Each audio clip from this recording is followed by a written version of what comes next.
Good afternoon, everybody. Just a minute. I gave it 2 seconds of a black screen. That's how I feel. That's how I feel. Did not want to show up on camera just yet. Here we go. It happened. Brad Holmes was not able to execute a trade today. I am John Macaroon. I am not going to put out an article that says 5 reasons I carry Brad Holmes water. I am not happy at the present moment. And I'm going to tell you why. Lots of reasons. Look, the man tried. But this is Detroit. Trying don't mean squat. You know he was on the phone. You know he knew it cost a lot of money. It would cost a lot of money. It would cost draft picks to make a move. Tell me your feelings. I'm not happy. Why? The Lions did not greatly improve their team today. So any day you don't greatly improve your team when you have a chance, it's a bad day. Now, people are still direct messaging me.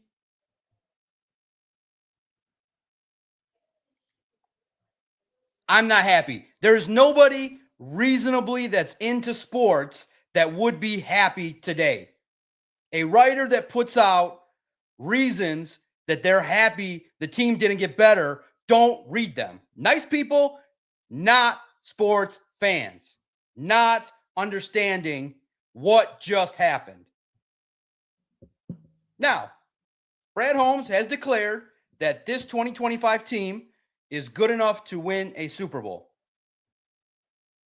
It's not disrespectful to go and upgrade. There were opportunities to go out and find players.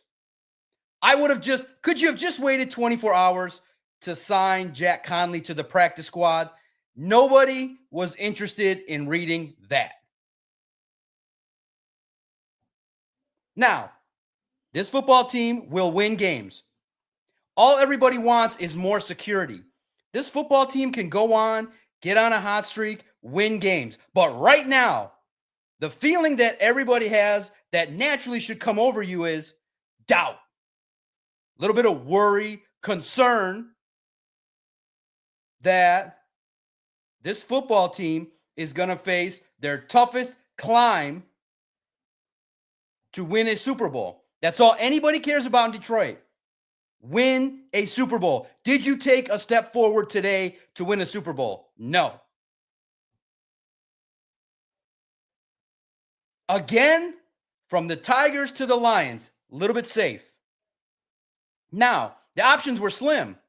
You guys were getting all excited over a 34-year-old left guard. I was like, you know what? Could you find a young prospect that could come in and do some things? Look, we all prayed, and it was a long shot for a Trey Hendrickson, but could you make some moves to potentially shore up? Do you go out and at least throw out a report that you're interested in a Quinnen Williams and a Jermaine Johnson? Are you interested in a position of need? It is a tough road to sit right now, today at 4:15. I haven't put it out yet. I have the story in the chamber, so there will be a minute. Maybe I have the story written. The Lions did not execute a trade today. Today at 4:15, nobody in Detroit that's reasonably competitive, that has a competitive sports bone in their body, would be happy at the moment. Now, give us 72 hours, and you can say the Lions have Aiden Hutchinson. They have a great wide receiving core. John Morton will figure it out how to call a vertical passing game, not horizontal. It'll happen. But at the very moment, most people in their reaction is, shoot, Lions didn't get better. It is a tougher climb to win a Super Bowl had you made an impactful move. What was out there, it was slim, but had to be something. Most people that are going to comment in here today are going to feel like part of their Super Bowl dream died at 4:02 p.m. or when you honestly assess what happened. Now, the hope meter will go up a little bit when we curb stomp the Washington Commanders, but they have half their team out. But you got to face the Eagles and the Rams. You got to face teams that at least made some moves. And here's the thing. Okay, let's start with this. I am not a hater. The reason why you're so angry is you want something really bad. I want to cover a Super Bowl team. I want to do a YouTube stream where we come in and all the fans celebrate, cheers, drink on the air. But it gets harder and harder. And remember, part of this is Dan Campbell's fault. He went up there in 2023 Raw after a loss and said, man, he looked like it was a bad loss. He said, this may be our only. You guys probably hear it more as well. He went up there in the camera and said, this may have been our only shot. A young team, a hungry team, up 17 in the second half against the 49ers. Now it's tougher. It is tremendously tough. You got the Eagles to get over. You got the Rams to get over. You might have the Bears if they catch fire. And listen, hope is not all gone, but the hope meter at 401 went down.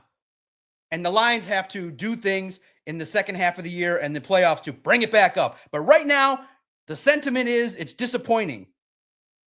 Remember, for the people that write this nonsense that they throw up there, the Lions have never been to a Super Bowl. They've never won a Super Bowl. The things that people see are people make some moves to kind of add some pieces, shore up some things. Hell, maybe even a luxury. Adding a tight end, a better blocking tight end. Adding a veteran lineman, somebody familiar. It didn't happen. It didn't happen. So the Lions need to and will express we're good. I don't feel that way. I'm a little bit more skeptical just based on history. Now, I hope they prove me wrong. I hope they go on an epic run. And then I feel like what the football gods love is that the Saints traded offensive lineman Trevor Panning to the Chargers right at the deadline for a 6th-round pick. Could you just given us that? Sometimes you just have to make a ceremonial trade just to make us feel a little bit better. You have raised the anxiety level that even the calm down people will not solve today. But I hope you come in here, feel comfortable to share whatever you want. What's your reaction? Here it is. No trades for the Lions. If you care about the team, your reaction should be, what the hell? Not a single move that you thought could improve the team? I am understanding that Brad Holmes likes practice squad evaluations. But there is this universal idea that trades kind of help if you can find the right deal. The problem is you've now activated the debate that everybody's going to have for the next several weeks. You gave up all those picks for Isaac TeSlaa. Dan Campbell said they're going to finally use them. Could one of those picks been used to get a player? Then the Colts make a move. The Colts, new to the game, new money. They're flashing out 2 first-round picks. Why? They're trying. Listen, I get it. The Lions made calls. They made calls. Trust me, Brad Holmes was not sitting on his hand. It's not for a lack of trying. It's for a lack of executing. One trade. And listen, I wouldn't have come on here and been all celebratory if they would have got Bitonio, 34 years old. That's not an upgrade. What's sad is you got an injury-plagued offensive line, and you're coming off of a loss, and we just needed a little pick-me-up, a little bit of a, and curb stopping the Commanders could do it, but right now it's Tuesday, and it's the trade deadline, and everybody feels like the Super Bowl dreams have been dashed a little bit. But you guys tell me, why is there this anger about the trade deadline and not making it? Why is it for me? And I'm going to be honest. Why do I get this passionate? Because I want security that the Lions are going to win the Super Bowl. I want more hope. And you just know how tough it is. Dan Campbell put that thought in your head and he goes, man, this could be it. 2023, this could be it. It's tough. You got great quarterbacks in Josh Allen. That's just as hungry as you are. And he's a super freak. They just beat the Chiefs. You have the Rams and Matthew Stafford, and he's throwing the ball vertically to Puka Nacua and Devontae Adams every single week. Their offense is rolling. Our offense is going sideways.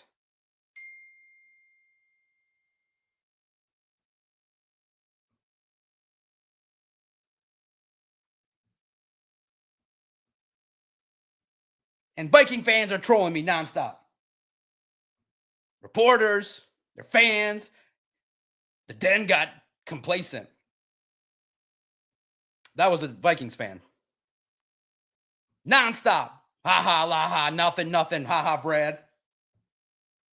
Man, listen, I respect it that it's a message sent to the team. We're good, but nobody believes it.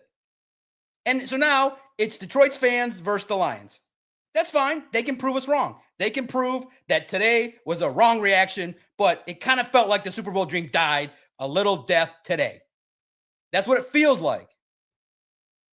And of course, there are a lot of redeeming qualities about that football team. They're going to win games. They're going to win 10, 11 games. We're all talking about today. Did we feel like we took a step forward to win the Super Bowl? No. Did you sell me anything? No. Would I buy a season ticket from today? No. Could you make the fans feel a little bit better about dropping another $1,000? Another star player? No. Could you at least put out a statement, we're good, at 4:05? Man, it just feels like it gets that much harder to win a Super Bowl knowing that your opponents are trying things. And you're on par with them.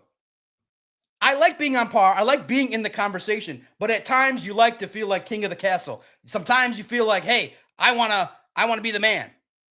Winning a trade deadline, making a couple splashes makes you feel good. I know it's just winning the room, but it gives you that little bit of hope that, hey, you're trying. And here's the other thing, too. Detroit is also scarred from Scott Harris.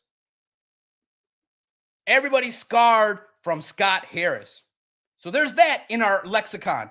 Everybody said, oh, Tiger season's over after they whiffed on the deadline. They tried. I don't know what's worse. You guys can tell me what's worse. What Scott Harris did, where he tried and failed, where the Lions didn't execute. Have the Lions stood pat articles come out yet? Not yet. Nobody's written it. I already have it written. I just don't want to write it yet. I just don't want to publish it. It's written. I'll even show you. Sad face doc. It's here. It just hasn't been live. Here's my template. Sad face. You guys see the picture first. The headline is Detroit Lions do not execute single trade. I'm sad. I'm bummed out. I'm angry. I'm frustrated. Not because the Lions are trying to intentionally do things. They are trying to do everything possible to get better. But Brad Holmes' job is to execute that. And unfortunately, guys are getting hurt. The offense isn't looking good, and they're coming off of a loss. This would have been easier to digest if the Lions had just curb stomped the Vikings. Man, 1,000 people in here early. Holy cow. Thank you guys for the opportunity to speak to you.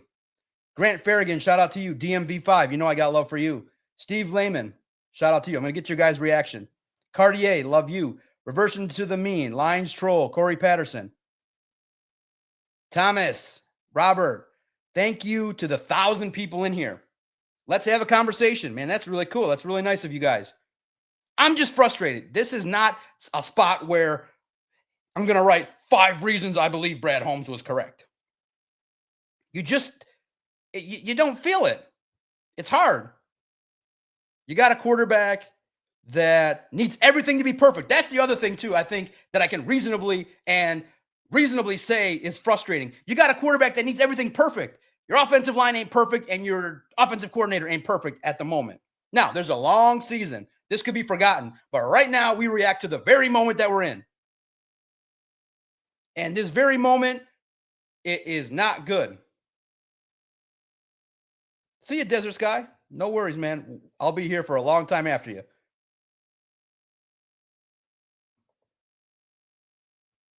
See you. Pretty straightforward. You don't have to leave a stupid comment. You just get blocked. Simple as that. Blocked. Life is easy. Now, I will listen to the other side. If you believe that the Lions can still win a Super Bowl, hop in. This is not just a, hey, everybody's going to complain about the Lions not having what they need. Sell me. I am open-minded. Sell me on the Lions still being a Super Bowl reasonable contender right now. I'm open to listen. I'm open to listening. Thank you guys. Man, 1,000 people in here across 2 platforms. let me just check into some of the reactions online and catch my breath. That was my early thoughts. I'm happy. I'm not happy they didn't execute any trades. Not happy at all. Yeah, you have Miles Frazier. Listen, you have the roster as is.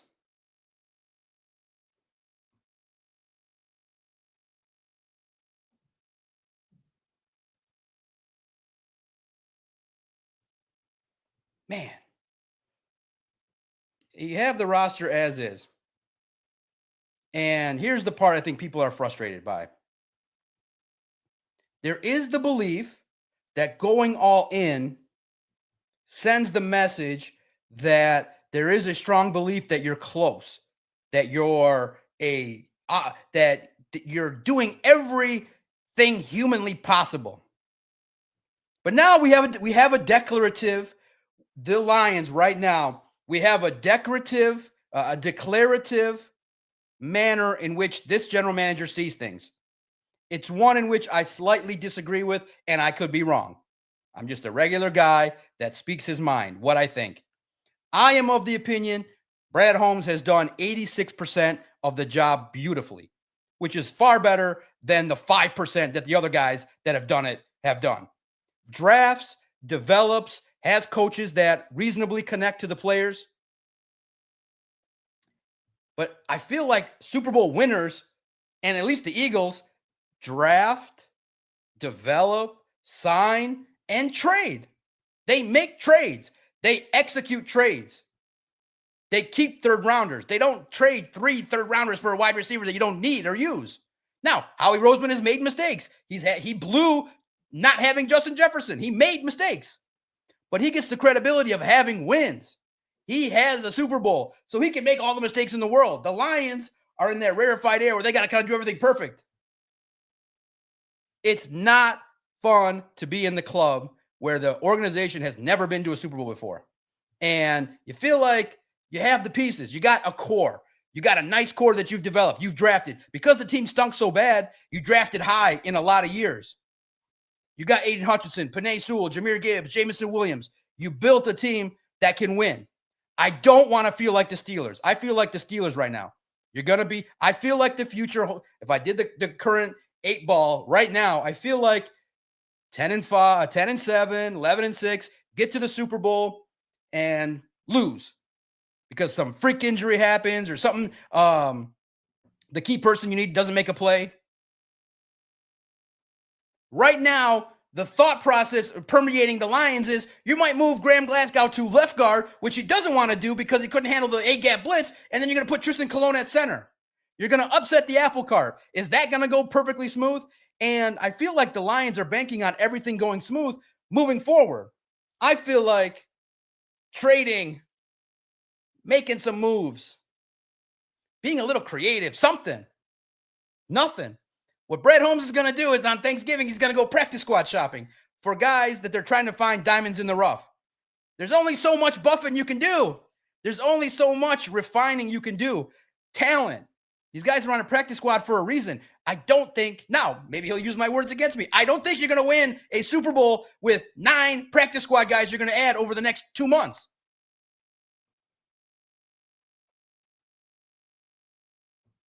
Man, that's how I feel right now. Again, in 2 weeks, they could beat the Eagles on Sunday night and look a whole lot better. John Morton could solve all these things. I'm talking to you right now. This is how I feel right now. There's a sense of someone took the air out of my tires. They took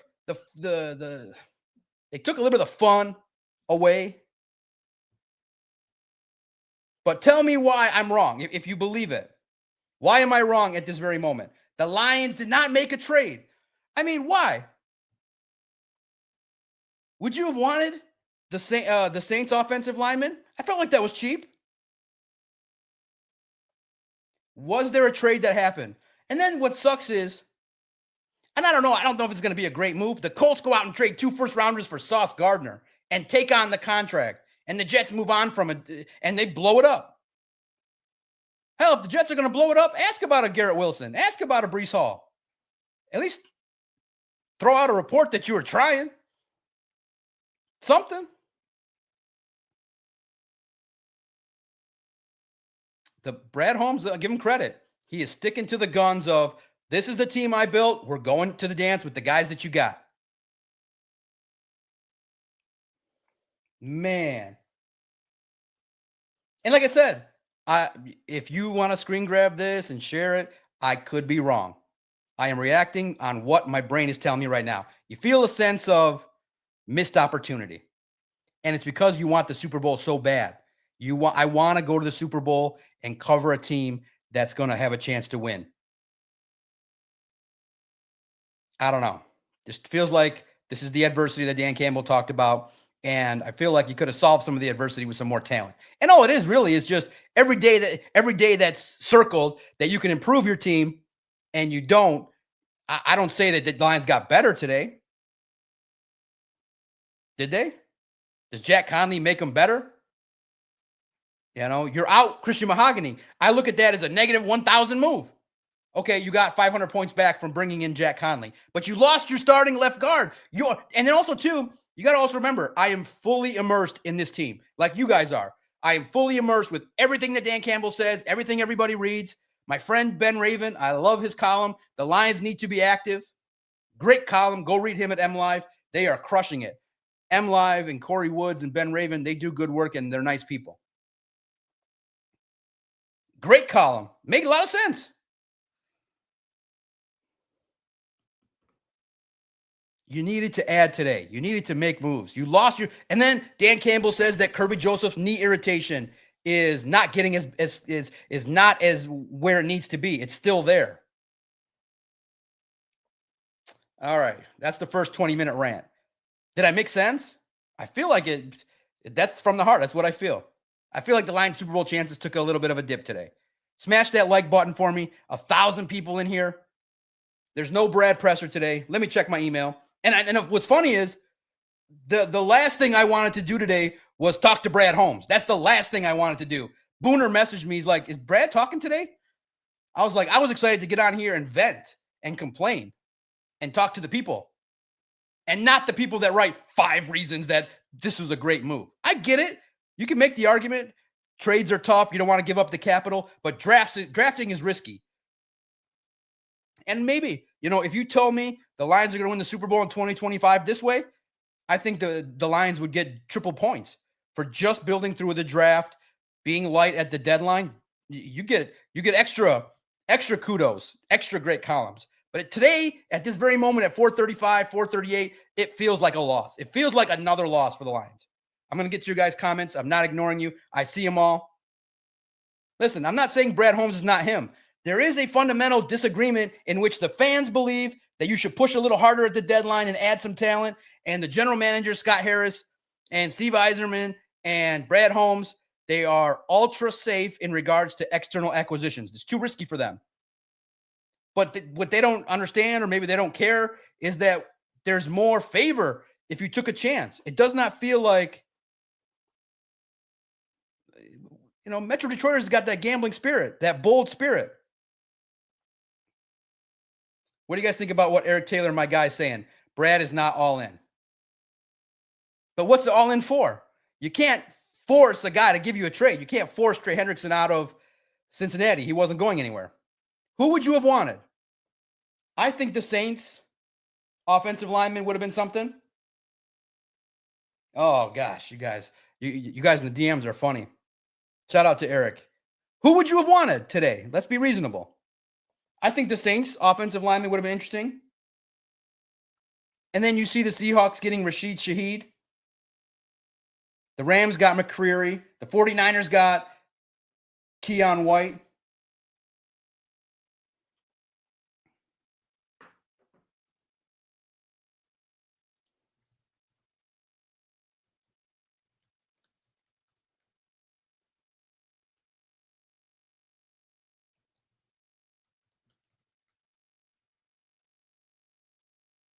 "15 radio stations are blowing up my phone.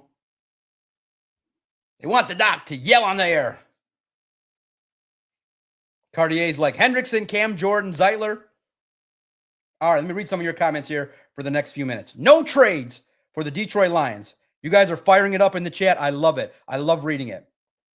David Fry, my guy. I'm not angry. I've just lowered my expectations for this team this year. Is that the sentiment? Is that the sentiment that you guys have? Have you guys reasonably, do you agree with what I say? Have the expectations been lowered because they haven't done and made and executed a trade? They got an offensive lineman, a young guy, but he's developmental. An undrafted guy. The whole league didn't think he was worthy of being drafted. He's got work to do to get to where he's going to be a competitor. Maybe he'll get there. But the Lions want sure-made talent. You guys are blowing up the chat. I love it. Please, simple favor for listening in, please smash the like button. The 1,000 of you here, you guys are making it, man, it feels good to have an audience that want to listen to you, that get excited to share a common thought. And again, we could be wrong. All of us here that are sharing the same kind of, we could be all wrong. We're open to that belief that this football team could go down in the playoffs, get hot, but my goodness. Smash the like button for me. That's the simple way that this keeps growing. We're over 4,000 subscribers. And please, like Brent DeWitt just did, if you want your thought read right away, give a super chat. It helps me support Vito. All the super chats and all the money I make off YouTube, which is growing, thank you guys, I just put back into the site, which is then used to keep me, Vito, Christian, and Emmett working. I don't take any of it. What it means is I just put it in the bank and pass it out to the guys. Thank you guys for the super chats and support over the year, over the last several months. It's definitely been noticed. Brent DeWitt, $2, super fan. Brad will tell us he tried to get a deal done. And that's why I love Detroiter. That's why I love the people I'm talking to in this chat right now. It's not about trying. It's about executing. You just got to get the job done. Could have been just Zeitler.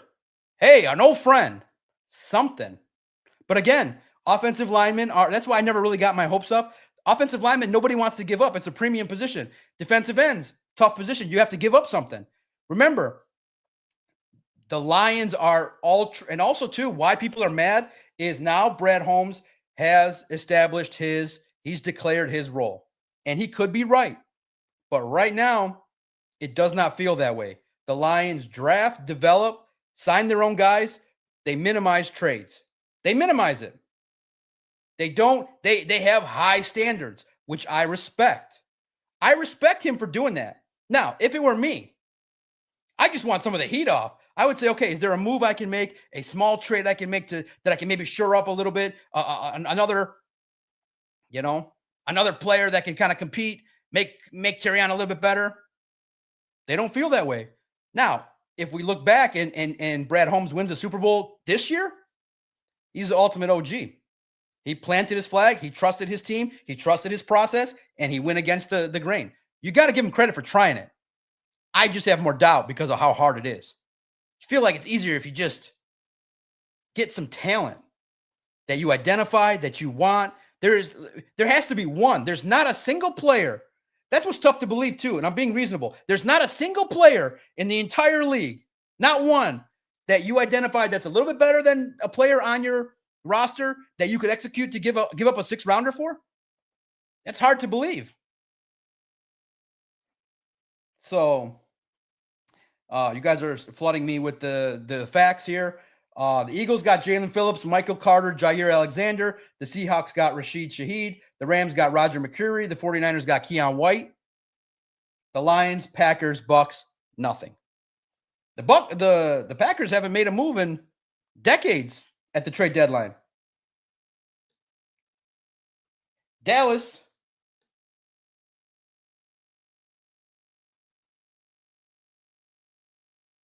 All right, I think I can air it.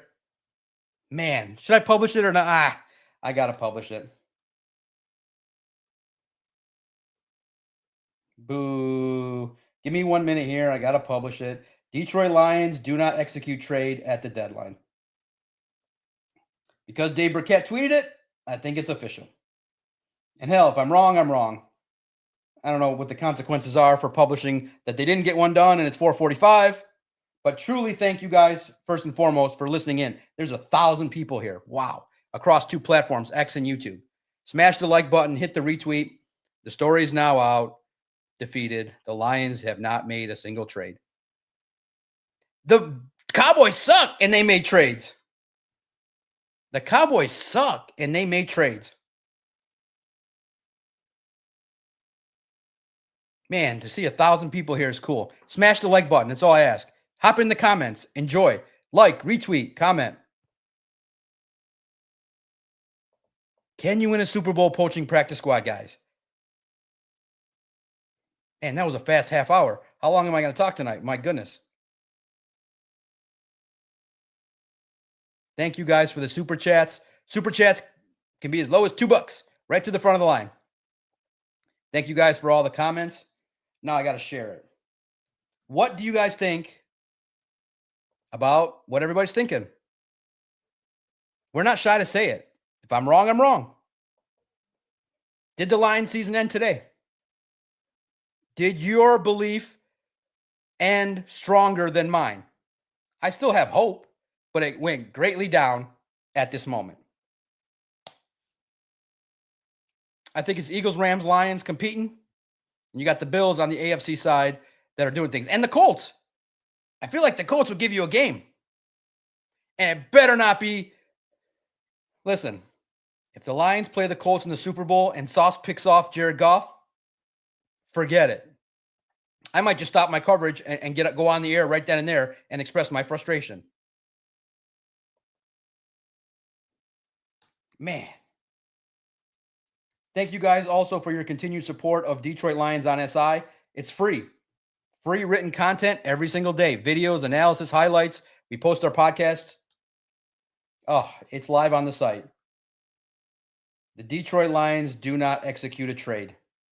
I'm going to tweet it out right here. Man, it just sucks. It's not like, it's kind of like Christmas and grandma gave you an old sock and you're expecting a video game or like $100.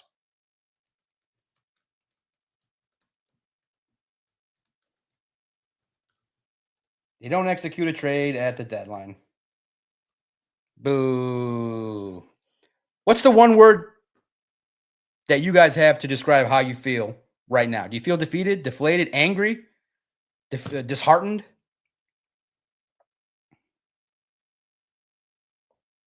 And for those that say, oh, you guys thrive on negativity, it's just we know the mountain's high to climb. And the more horses you have, the better odds you get. The more opportunities you have, the more you just feel better about your chances, especially on a week when you lost. Your starting safety that you paid a lot of money to is injured. You're dealing with an injury to your starting offensive line that was already not playing as great as you would have thought. And you got an offensive coordinator that is still working out some kinks of in-game adjustments, play calling.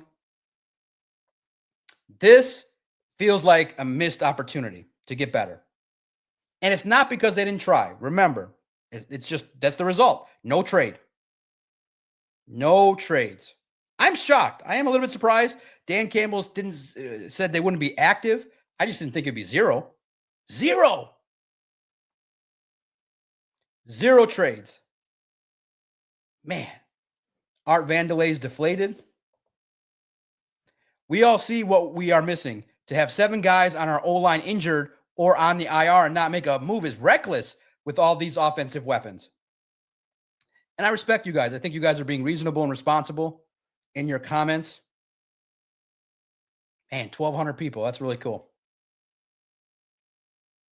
Why do Scott Harris, Steve Yzerman, Brad Holmes not value external trades? I want to go in this direction real fast because I need to understand why these people say these things. Other than they're trying to gain favor with the organization, or I can't understand it and I need someone to explain it to me.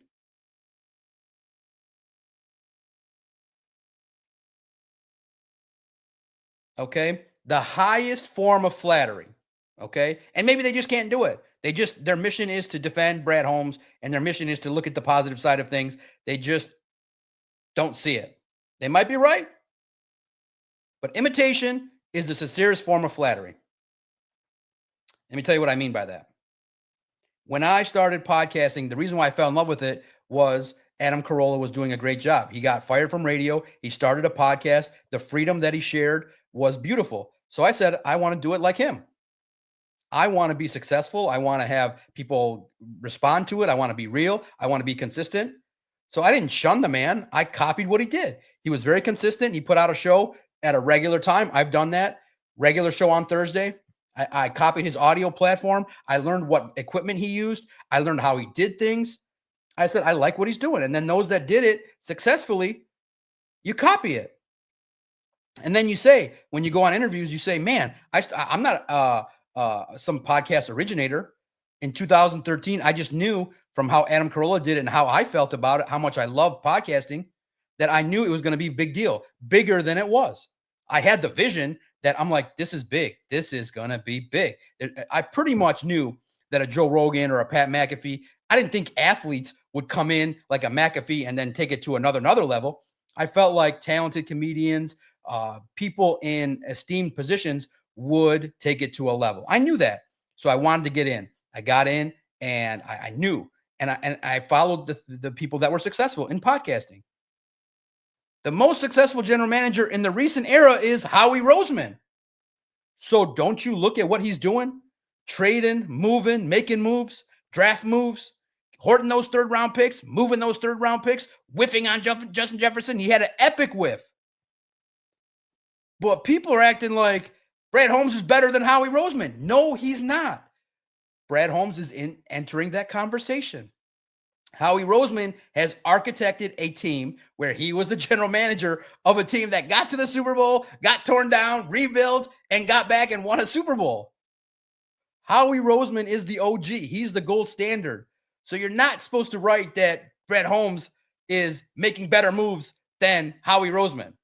He's not. Simply put, he's trying to. He's in that conversation. But Howie Roseman has a Super Bowl. You do not. You have not reached the king of the castle status yet. When you do, you can say whatever you want. You don't puff your chest out after you don't puff your chest and say, look at us, how great a season we had after you choked in the NFC Championship game. That's not the right move. You have to show Howie Roseman respect. You have to respect the OG, and you have to follow his moves and copy some of them. He went out and got Jalen Phillips. That was a Brad Holmes guy. Jalen Phillips is a Brad Holmes guy. They were able to offer a third round pick. The Lions probably wanted to, but they didn't want to pay that. And you don't have a third round pick because you fell in love with the receiver, which we got to have that conversation. The conversation is now open. The conversation is now open. Did you make a mistake by trading that much for Isaac TeSlaa if you're not going to use him? He should have been having 3-4 touchdowns. He should have been targeted. What are you waiting for? You waiting for a bad loss to the Vikings to untap your potential? This is not college. If you're going to trade 2, 3 third rounders, you got to use the man. You got to use the man. Use Isaac TeSlaa. And Dan Campbell said, yeah, we probably got to. And they will.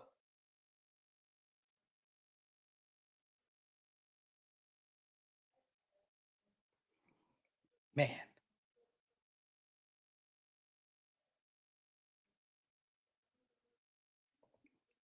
Garuda. Brad loves his picks, though. He does. He loves his draft. Cartier. Dan thinks we can win it all with bench players. He's a motivational guy, not a GM. Brad has to do his own job. Who would you guys have wanted? Which realistic trade? We're not going to say Hendrickson, and you're not going to, scurry criticism for not getting a splash, but I felt like you should have got at least another veteran offensive lineman. The Saints made one available for a 6th rounder. Steve, Roseman has 2 Super Bowls.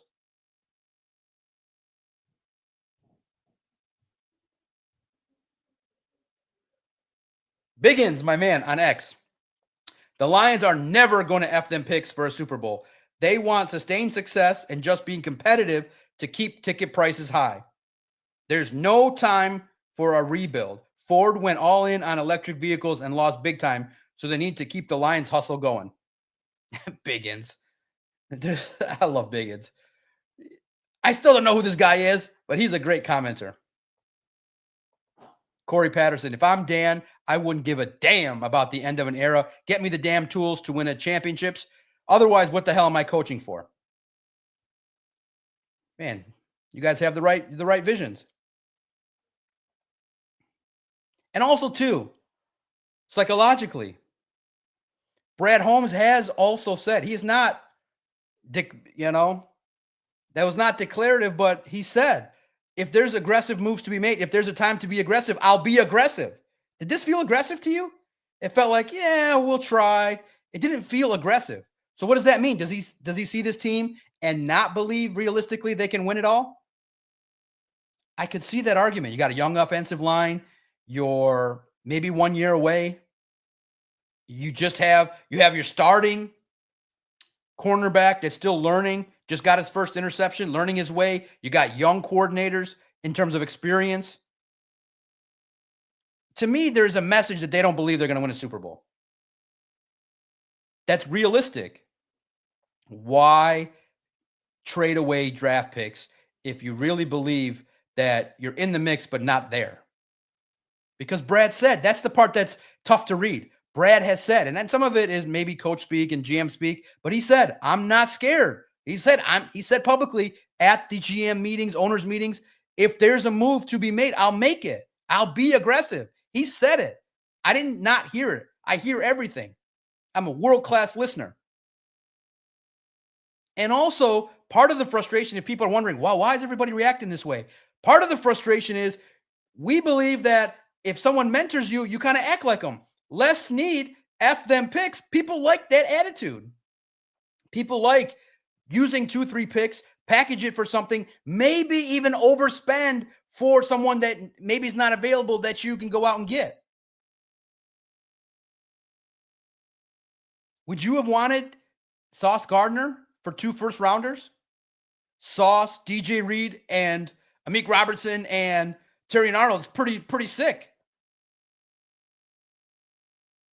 But Sauce is a guy that struggled, and I think Aaron Glenn was not a fan.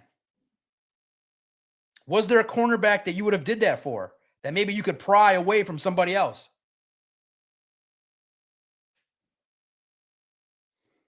Man, it just feels like a wasted chance to get better today. Nobody available to upgrade. The trade deadline is like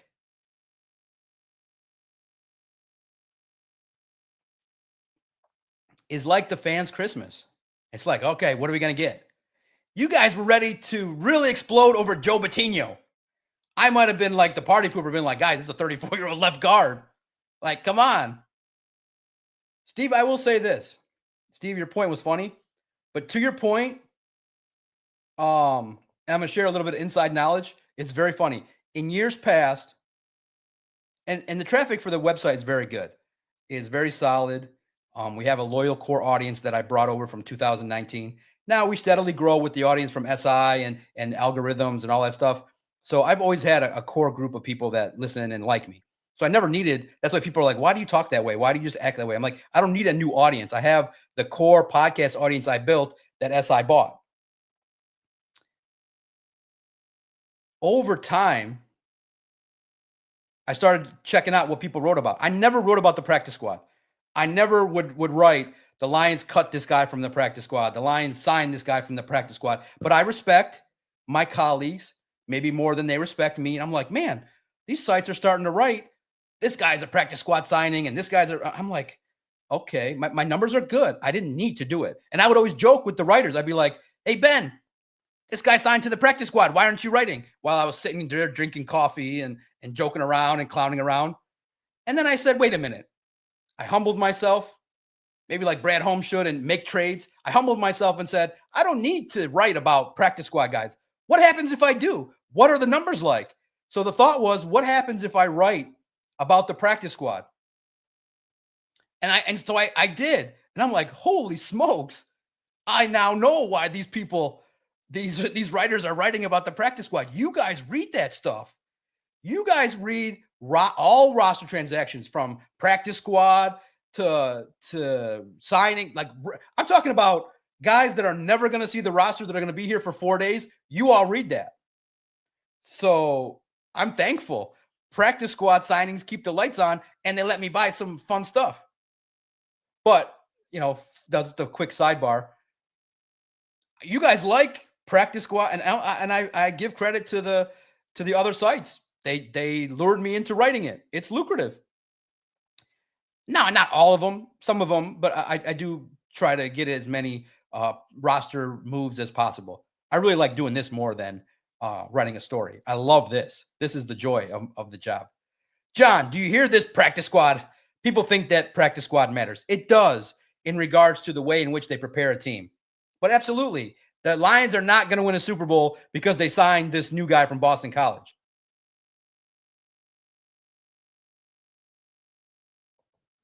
Jack Flaherty is staying with the Tigers. Yeah, that Illich money was good. All right. Now, let's get to the question at hand. Did your Lions Super Bowl dreams end today?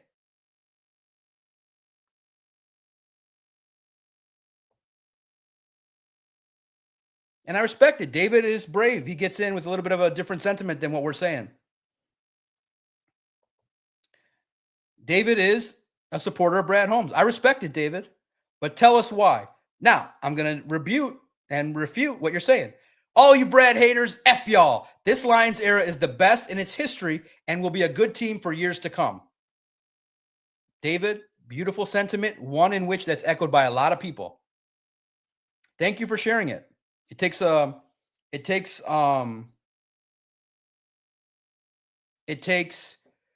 willingness to speak up against what a lot of people would consider the majority thought. And I respect it. But we're not Brad haters. The idea is there is a starvation for a Super Bowl. And this organization has not been to one. So you can't act like you have been to one, and you can't operate like you've had 3 Super Bowls. What has to happen is the idea is the belief psychologically is the organization doing every single thing possible, leaving no stone unturned to be able to get to a Super Bowl and win? And when you're not as great at trading and adding the final pieces when others have done it, when your mentor did it, when the best general manager in the whole world did it, Howie Roseman, and does it a lot and just is all in the mix, it makes you feel like you're missing a piece of the puzzle to win a Super Bowl. Now, Brad Holmes is overly declaring that drafting is the way to go. But the belief is, and nobody wants it here, David, Detroit at its core is a number 1 town or nothing. And that's the way it should be. Win a Super Bowl or step back. There's only one thing that I analyze how this team looks.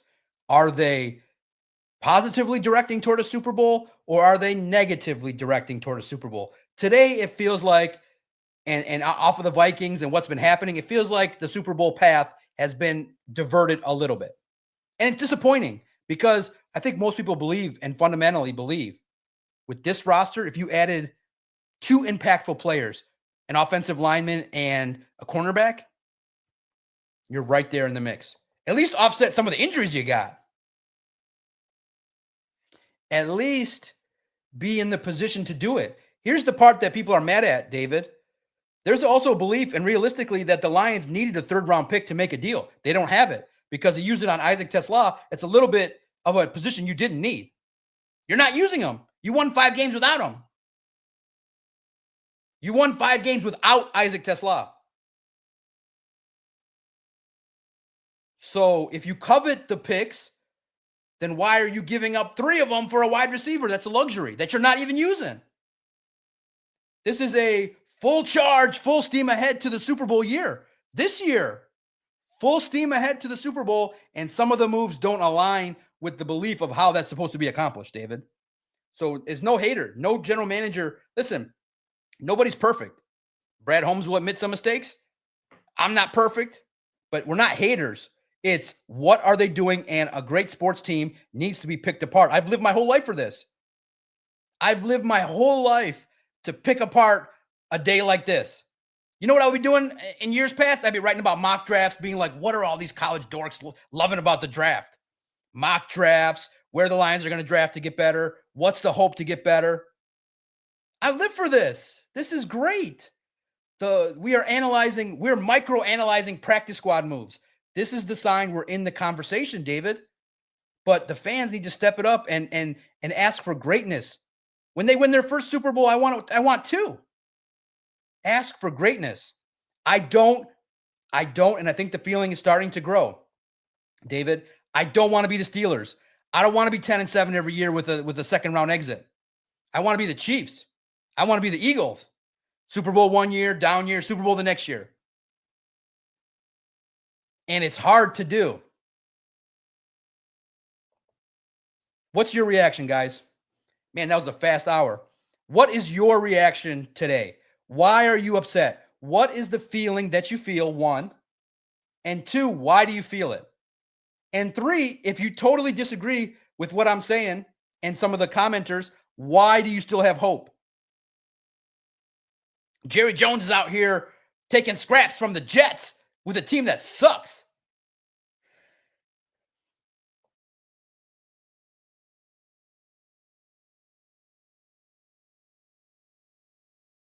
Give me a second here. I'm going to enjoy some tea. Screaming for an hour hurts your throat. Those are the three questions for this broadcast. How do you feel? Why do you feel that way? What's your hope?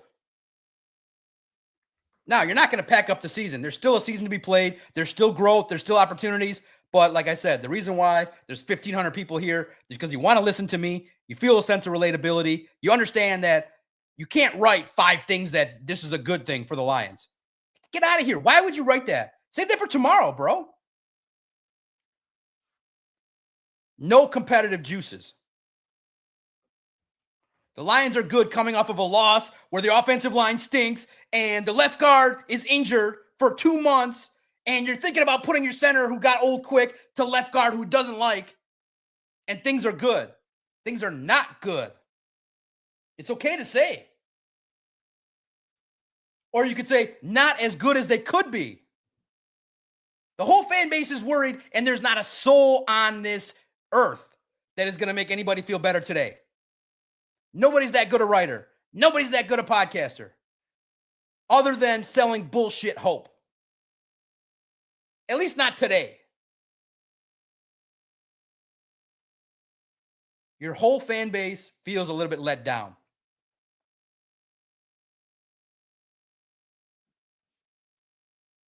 At least not today.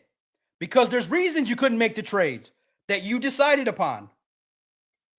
If you had used it for a different spot or used the player you invested in, you could sell something.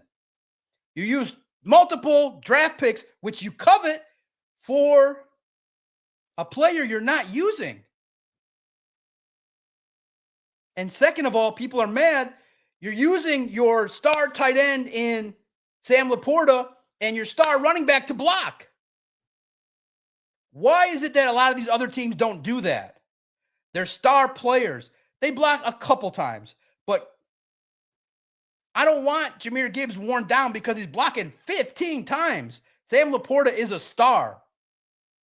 He's not supposed to be matching up with 320-pound defensive linemen. Send him out into the flat, score touchdowns, dance and celebrate. Have Brock Wright block. Have the other guy block.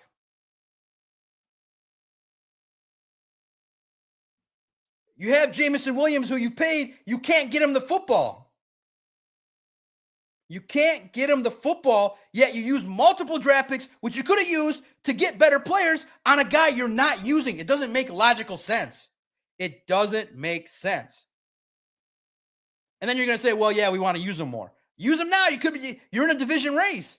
The lowest team in your division has 4 wins. You got 5. You have the same record as the Bears.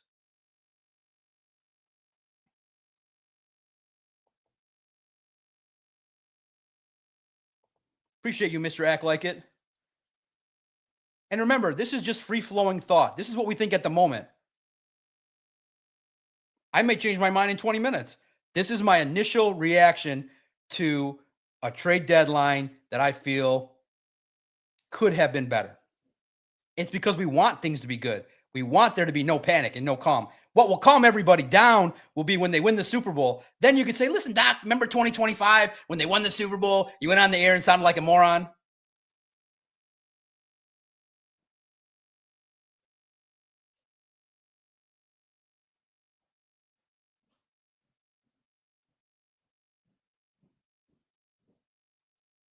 I love it too.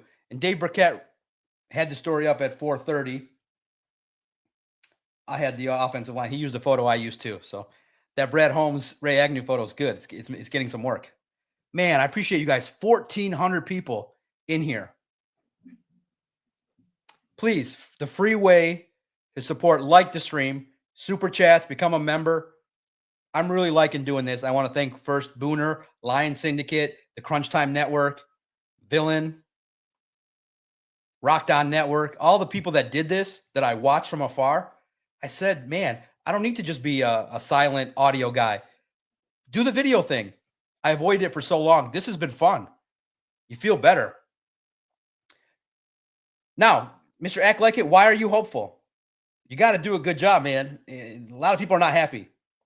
Ducks, Chuck, it's not an overreaction. It's not. Please, for those of you that think that are like, oh, keep an even keel. No. First of all, they lost a game that they shouldn't have lost. They were 9.5-point favorites. I know it's Vegas. They did not perform on any level. So let's just look at that for a minute, which also is the reason why people are mad today. You've played 3 semi-good teams. You've lost to them all. The Packers game, miscommunication, offense looked like trash, didn't look right, couple phases didn't execute properly. You play the Chiefs. Not great. You don't keep up offensively. You had to battle the officials, but you didn't play well. And then this game, at home, you can't have offensive line miscommunication at home. You're at home. It's silent. Miscommunication galore. And in a football game where Brian Flores is predictable, where last year Ben Johnson made him take home his lunch and sent him away, Brian Flores is semi-predictable. He shows you what he's going to do, and then you got to react to it. He blitzed up the middle in a variety of ways. This is elementary, rudimentary football. The Lions were completely befuddled. No adjustments.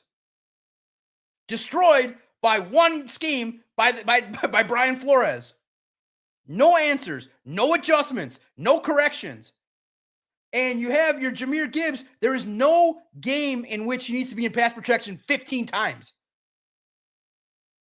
So it's a missed opportunity. And the importance was Dan Campbell metaphorically came out and told everybody the message for the week was, I put up all the standings and I said to everybody, in November, it's time to become contenders. The good teams are going to separate and the bad teams aren't. And you went out there and had a dud. And I'm not talking about, back and forth game. The Lions were uncompetitive, undisciplined, lots of penalties. They couldn't adapt. They didn't use their players properly. John Morton went horizontal in his passing attack. And you still had a chance to win it. But it's not an overreaction. It's a reaction because people care, and they care a lot. This is a competitive town.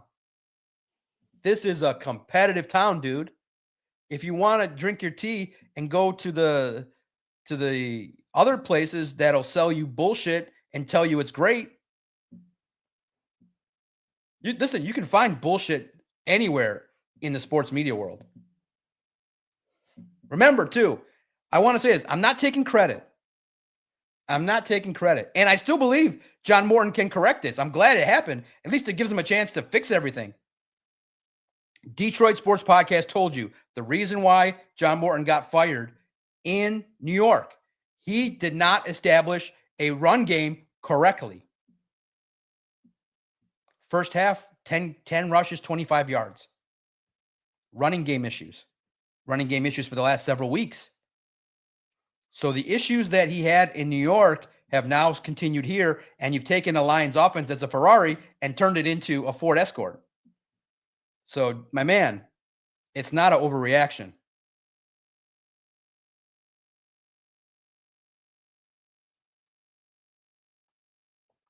It's not an overreaction. It's just a strong reaction.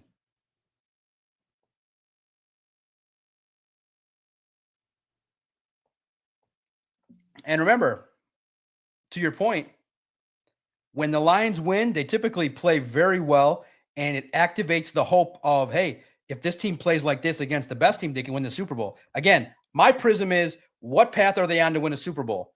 They play well, good. Now there's a chance. Okay, could they do this? If they play the game that they played against the Bears, they could take that game and do that against anybody. But the last couple weeks have not been good, and as more games happen, you start reading more trends. So yeah, when there's a win, you explain that, hey, this week if they curb stomp Washington, it's not going to be a Super Bowl type of assessment. You beat a team without Jayden Daniels. So there you go. It's not an overreaction, man. This is my disagreement with that.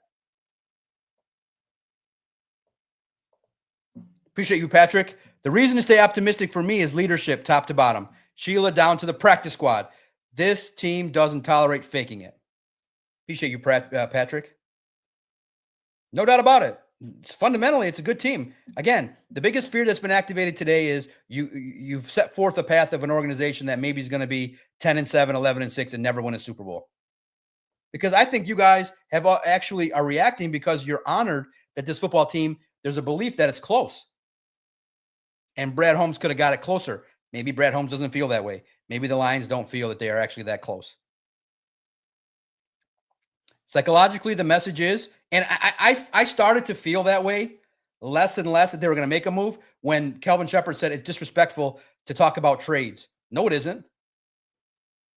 The general manager's job is to look for upgrades. You telling me there's not one single player that you felt across the whole league that could improve what you got? That's tough that you couldn't execute.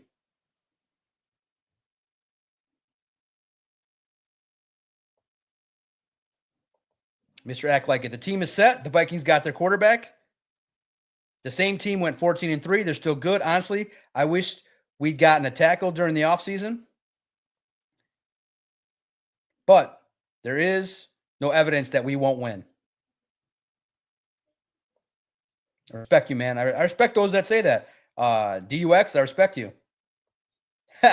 Smoke them. Smoke you some. Offensive coordinator of the year, John Screenplay Morton. Oh, yeah. Yeah, let's lay off the screens, my brother. And also, too, nobody was liking the multiple times they were calling screens that weren't working. You got to execute. They got to execute. Man, that was a fast hour. Thank you, guys. That was awesome. Smash the like button. What word best describes how you feel? We're talking about 3 things if you're new. Welcome in to those. The stream keeps growing. That means you guys are liking what I'm saying. I've had a couple shows now where the stream just keeps steadily getting better. I like it. Simple. What do you feel about the reaction? If you don't feel it's a bad day, why are you hopeful? How are you feeling? Why do you feel that way? Do you feel like the Lions Super Bowl dream died a little bit today? Why are you feeling this upset? What's the next step for the Lions? Was there somebody you felt like they should have gotten? Maybe the Saints lineman that went to the Chargers? Patrick has gotten in. Mr. Act Like It is being positive. And I respect that, but not good enough to change my mind. I feel deflated, upset, frustrated at this very moment. Beach lovers frustrated.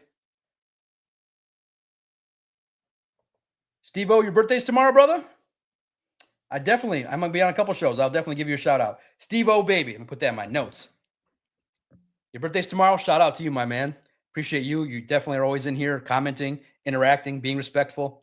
Steve-O, baby, I'll shout you out everywhere I go tomorrow. If I'm on the radio, I'll try to shout you out. Steve-O, baby's birthday. The goal is to make Steve-O, baby happy. Hoseby Lion. Brad Holmes is the Lions' Jerry Jones. Why do you say that?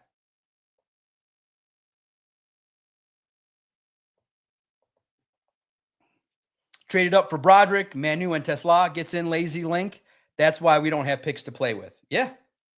Those could be critical mistakes. At this level, one mistake could be the reason. Remember, in our evaluation, Howie Roseman's an OG, and he set the bar. You got to meet that standard. You can't make mistakes. You got to do a lot of things to overcome that. And you built an offensive line that's too young.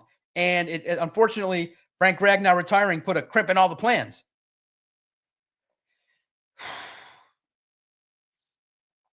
I need someone good. What's the reason why you're hopeful that the Lions will win a Super Bowl? A Super Bowl. That's the only mission I'm on. That's me. I could be wrong. I only have a one-track mind.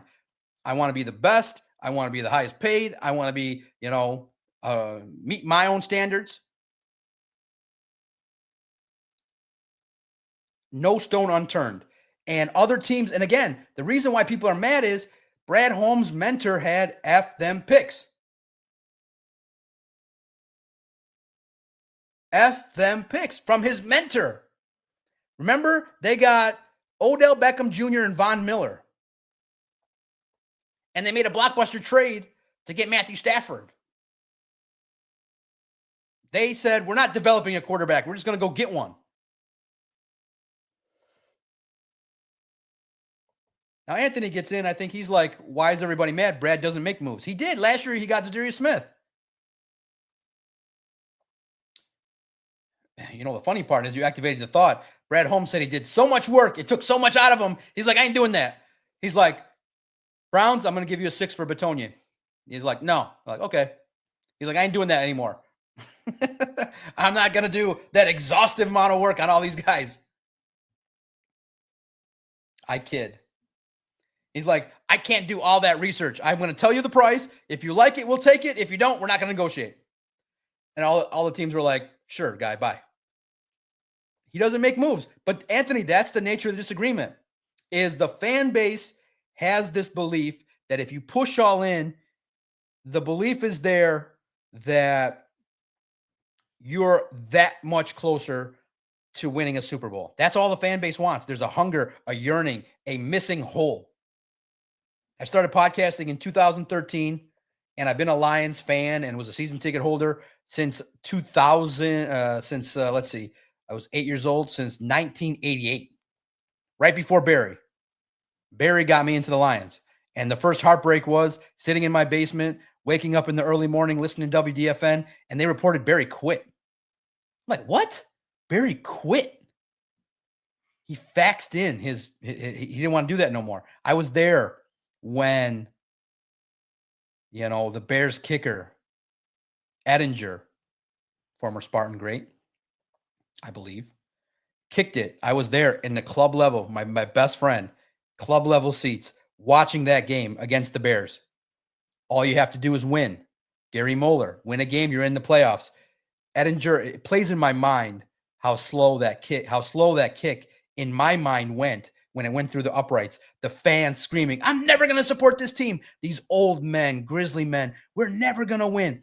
Ushered in the Matt Millen terrible era. I was there when the Bengals came to town, the season finale, and all you Lions fans were wearing orange. I was sitting in those stands going, am I going to get out of here alive? It was a sea of orange. A sea of orange. I was like, oh my God, the fans in Detroit have turned on this team. To 0-16, the worst thing I think I've ever gone through, just from an emotional standpoint. Every week, maybe this is the week, maybe this is the week. By the time it was the 12th week, it just became a laughingstock because Rod Marinelli had no clue what he was doing. It was dead man walking. He had no chance. And he had no clue what he was doing. And so the hope gets up there that you're going to have, now you get Brad Holmes, and he knows what he's doing in the draft. He has a plan. The plan has produced wins in the regular season. The playoff plan has yet to produce a trek to the Super Bowl. And Evan doesn't even give him credit for Za'Darius. Evan's like, Za'Darius wasn't even that big of a move. Right. Like most fans, I think, that are listening into me, at least at this time, draft, develop, keep them happy, make trades. Make some trades. Make some trades. I feel like it's just a little bit of a disconnect between what the fans want and what Brad Holmes wants to do. He feels like that's in the best interest. And also, too, remember, there's a caveat we don't know. Brad could have called 1,000 times. He could have spent all day and night, and everybody said no. Everybody wanted to play. And remember, too, other teams, remember, when you're good, your draft picks don't mean as much. Teams wanted players. They wanted high amount of draft capital, multiple picks, and players. But sometimes you got to make a deal. Sometimes you got to improve your team. Sometimes you got to give up a capital. And many people would have said maybe in this year, the debatable point will be this year. It's going to be brought up a lot. I'm not going to forget it. Nobody in this chat's going to forget it. You traded multiple third-round picks to get Tesla. I don't know if you're going to get Super Bowl value out of Tesla when you could have used that third-round pick to get a lineman today. Could have used that third-round pick, package it with the first, you get Quinnen Williams. First, third, and a player. First, third, and something maybe gets you Sauce. It would have took 2 firsts. What do you think about that Sauce deal? What do you think? Would you have traded 2 firsts for Sauce Gardner if he was available? The Jets were selling. Would you have made that trade?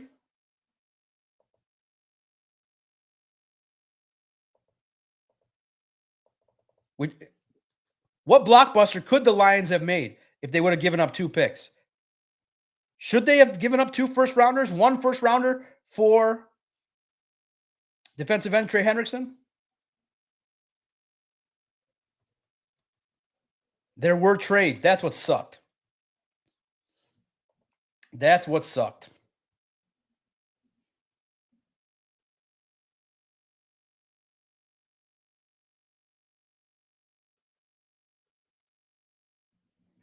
And I love the syndicate. He came strong all day. He's like, I want to read his comments.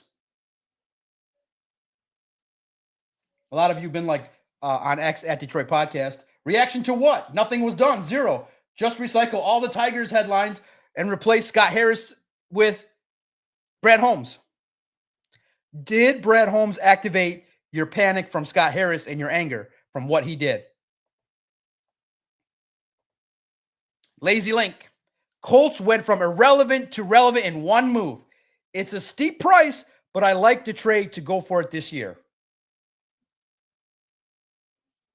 Man, I really appreciate the 1,500 people watching me right now across 2 platforms, on X and YouTube. Please, freeway, support, hit the like button.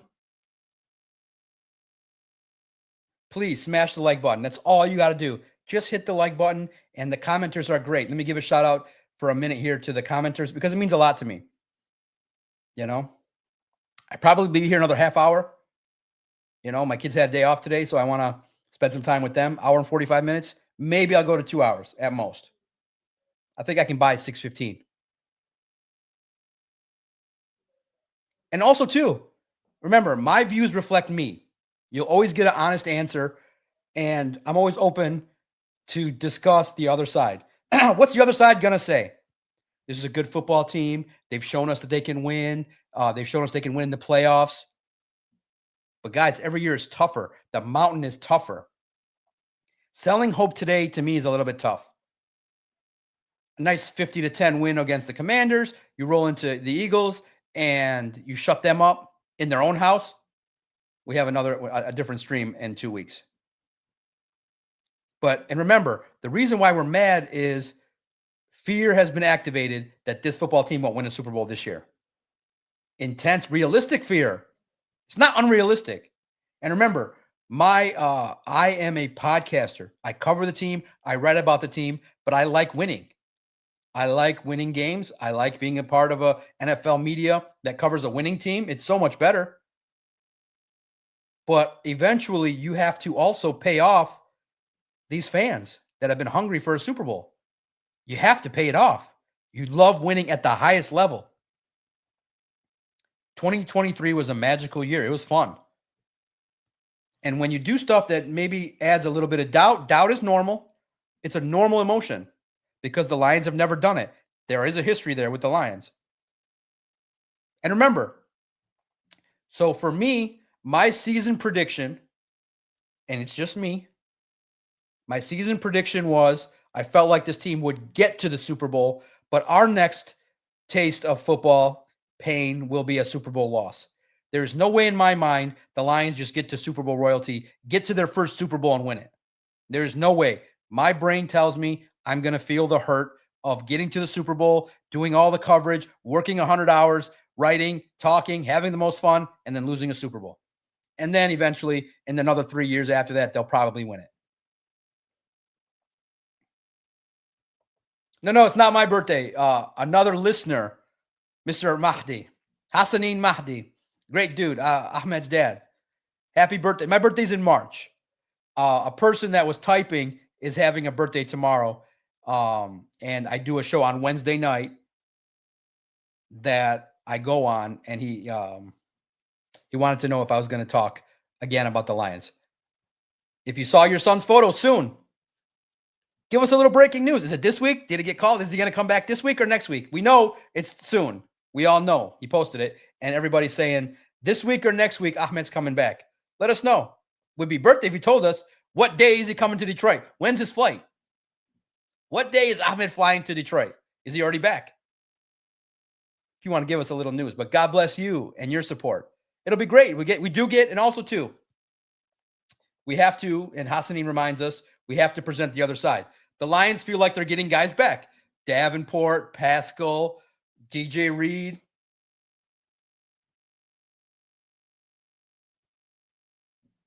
Ahmed Hassanin. Pascal has a back. That's a problem. What's going on with Josh Pascal? He's got a back injury, and he's not coming back till December.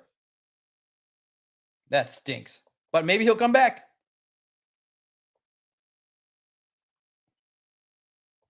And Lions Kool-Aid summarizes the first theme of the first hour. We are not making the Super Bowl this year.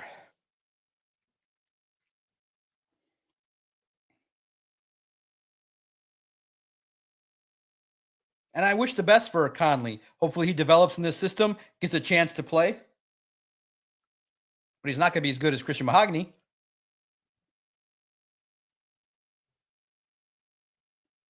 When is Ahmed coming to Detroit? Give us some news. Amongst friends.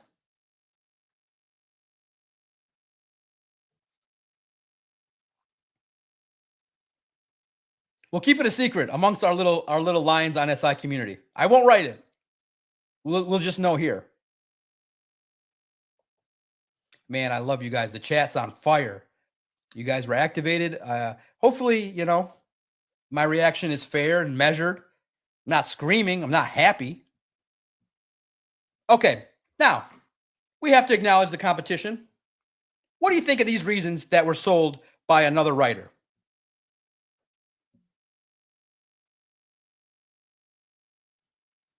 Decent thoughts, but basic thoughts. 5 reasons the Lions didn't make a trade and why they were right to sit this one out. The Lions are getting healthy at the right time. Did you know that Penei Sewell and Taylor Decker might not play this week? They might not practice tomorrow. Marcus Davenport, Hassanin, Pascal, Rodriguez, Cunningham. So you're getting dudes back. I think, based on Miles Frazier's social media, pretty soon. He's been in the mix. I do think he'll his window's open, so I don't think he's going to go back on IR. So very soon.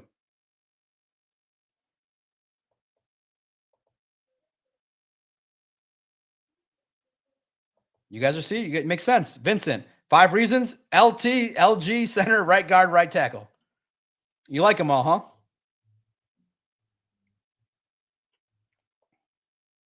There's a tough position. They're tough positions to upgrade. So the Lions aren't cheap. They've spent $1 billion. $1 billion to no rings. What a defense they've spent to try. Yes, they've done a portion of the job to talent acquisition. They've drafted very well. The window is still wide open.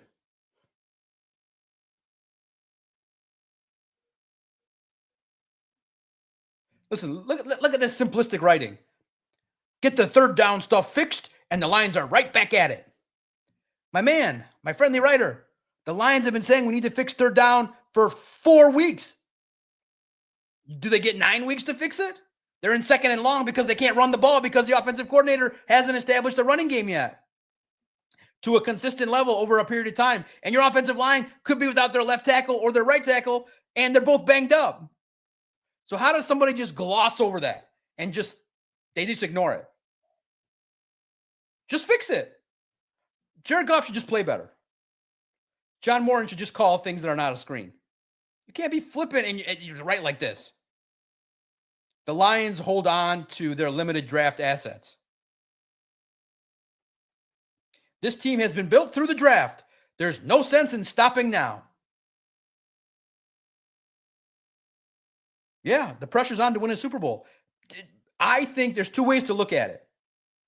And I mean, it's probably stupid to say this, but Brad Holmes has in some way declared this is it. This is the Super Bowl team. I would feel like publicly that would be the stance. Maybe privately it's like, no, come on, guys. We got injured. We're young. We have built-in excuses. We're not a Super Bowl team. But publicly, he's going to say they're winning a Super Bowl. Do you think the Lions are winning a Super Bowl this year?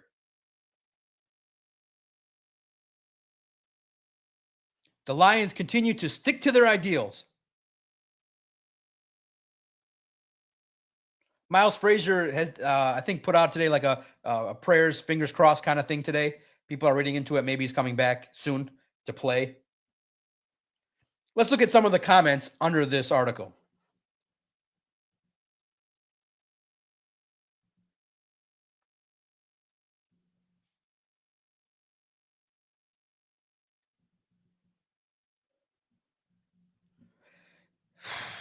You guys did fart noise emojis. Spencer had a good comment. Stop, just stop. You can always improve. This team needed help on the interior of the O-line and at edge and did nothing. They failed the deadline again. Still doesn't mean they aren't good, but to do nothing at the deadline when you're trying to win a Super Bowl is malpractice. That's all you got to read. Smart fans, man. Smart fans. Smart fans. That's the prevailing reaction. I'm reacting the way most people would react. You're like, oh, fudge. This is the reaction. That's the Drake deadline. You're trying to win a Super Bowl.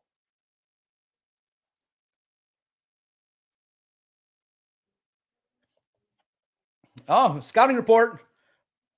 If you can't answer the next question, if you can answer, if you can't, just say I can't answer it. Ahmed is healthy and hungry, needs some technical training and to get into football shape, and a lot of ripe for 2 weeks and then rotation. Ahmed is a sponge and smart. Soon will be on the team. Yeah, that's been the Lions' method. So is he coming back to Detroit this week? Is he in Detroit? I feel like that's been the plan, which is 2 weeks of practice, then a chance to play.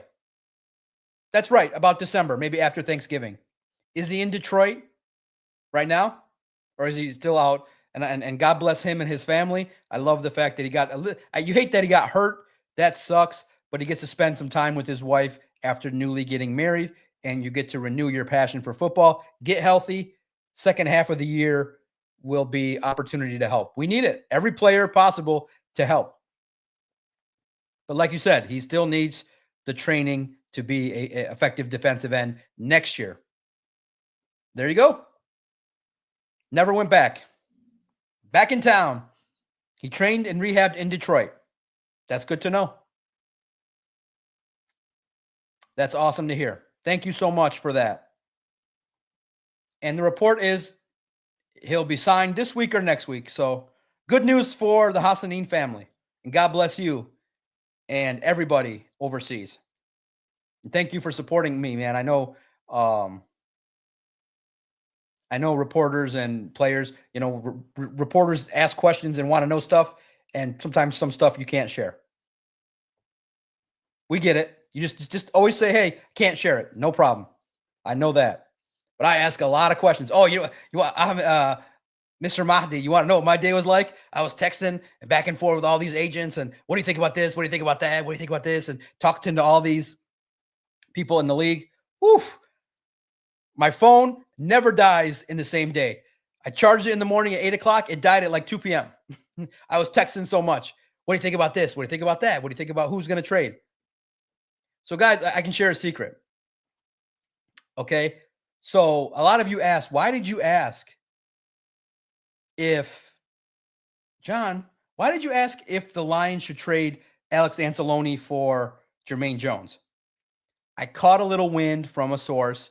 Not a source. I don't like that word. I caught wind from somebody who had a clue that the Jets would be selling. So my question, I tweeted, people were like, that's a stupid question. No, it wasn't. Most of the time when things show up that are a little bit weird, it's because there's some information behind it. I caught a little wind that the Jets could be in sell mode, and it was pretty much going to happen. So I wanted to see, because I knew the Lions were going to trade for Sauce Gardner. They weren't going to trade for Garrett Wilson. Breece Hall would have been crazy. That would never happen. I felt the name that could have been an offer would have been Jermaine Jones. So that's why I tweeted it. So for those of you that called me stupid or said that's why the media laughs at me, that's why I tweeted it. I told you I'm going to keep it private until I can share it. So I did know the Jets were selling a little bit. I was 94% certain the Jets were selling. So I'm not going to just say, hey, the Jets are selling. I'm just going to ask the question that gets some comments, stirs up a little debate, gets people talking reasonably. Alex is on the last year of his deal. Maybe he would have reunited with Aaron Glenn, but your boy Doc had a clue about the Jets. That's the job. It was fun, man. Today was fun, but that was a lot of texting. Been broadcasting, having fun. And I'm thankful that the fans of Detroit are pissed. That's the reaction. The Slappies are going to try to sell you that, hey, a team that's never won a Super Bowl, that's never been to the Super Bowl, they're on the path, baby. They're on the path. No, that's not right, full slate. Brett Holmes does get credit for being the best Lions general manager. The question is, and I've said this before, the fine line between being a good GM and a great GM is a very small line. Trading those third-round picks could be a mistake for Tesla. You got to get some value out of it this year. No. Brett Holmes is great at what he does. But there's a fundamental disagreement with what other teams do that have won Super Bowls and what you're doing. Now, what do you think Brad's going to do if they win a Super Bowl this year? I hope he just plays the whole podcast. We're like, guys, we're going to spend the next hour and a half listening to John Macaroon squeal about the Lions. And then my comment will be, I wanted the team so win. I had doubts, Brad. Now you did it. I will never doubt you again. Contract for life.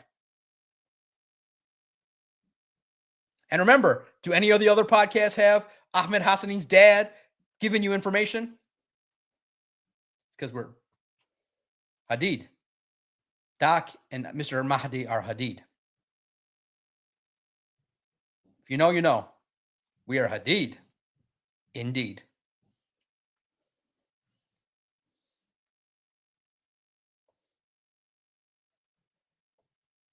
Keys to Wisdom. I knew I'd hear from you.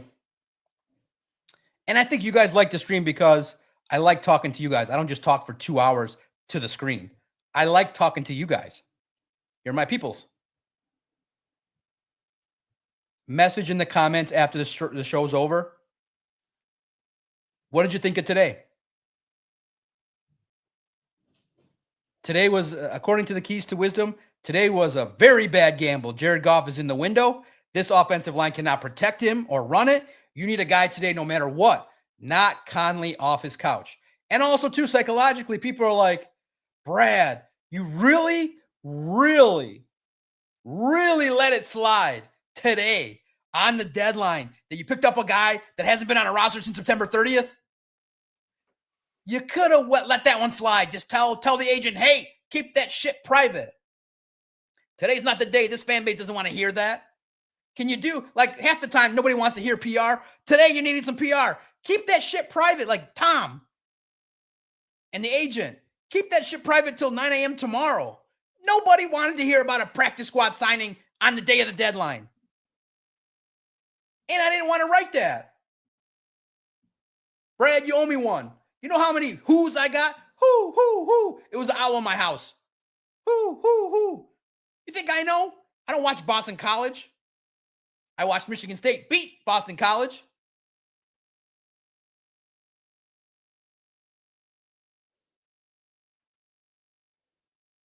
But Boston College produces good linemen, but he went undrafted. He's not going to carry you to a Super Bowl. So we got to talk about, a solution.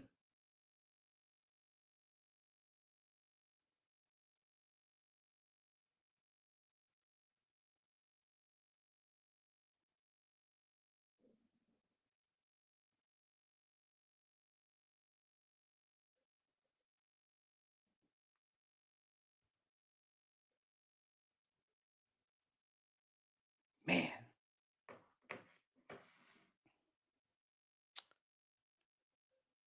We react strong because there is the belief that, hey, your whole fan base wants a move. And the the agent comes out and is like, I'd like to announce formally that Jeff Conley is going to be on the Lions practice squad. And then Kenny Yeboah, the news of the day, Kenny Yeboah and one of the linemen gets waived. It doesn't feel like a Super Bowl team at the present moment. And now there's a dilemma. I don't know if this is gamesmanship, but we'll see. Dan Campbell was on the radio, 97 won the ticket. And he says that they might shuffle the offensive line. Graham Glasgow doesn't want to play left tackle and left guard, and they might move him to left guard. Tristan Colon might play center. Injured Taylor Decker, left guard.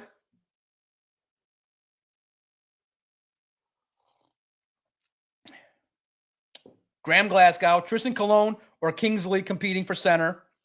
Tate Ratledge banged up a little bit, and Penei Sewell, who might not practice this week. I'm a little bit nervous for Jared Goff. Like, you're going to have to pull up a game plan and run the ball a lot. Exactly, David. I'm going to get to your thought in a minute. The keys to wisdom, we are still a playoff team. 11 wins is realistic, but that is with a very bad offensive line that endangers Goff and the franchise on every damn snap. David, I hate this feeling. What's that feeling? I can tap into it. It's the feeling of uneasiness. It's the feeling that you saw your competition all make moves reasonably. And you saw, let's just say, the Colts rise up. Colts are a very damn good team. They got Tyler Warren looking like better than Sam Laporta. They use him better. We throw the ball to Sam Laporta and are like, okay, good. You got your touches. Block for the rest of the game. We're going to run 12 personnel all game long because nobody can block. All game long, so Jahmyr Gibbs can't get used. You can't get 3 or 4 wide receivers because we got to run 12 personnel because everybody's hurt. You run 12 personnel and you average less than 4 yards a carry.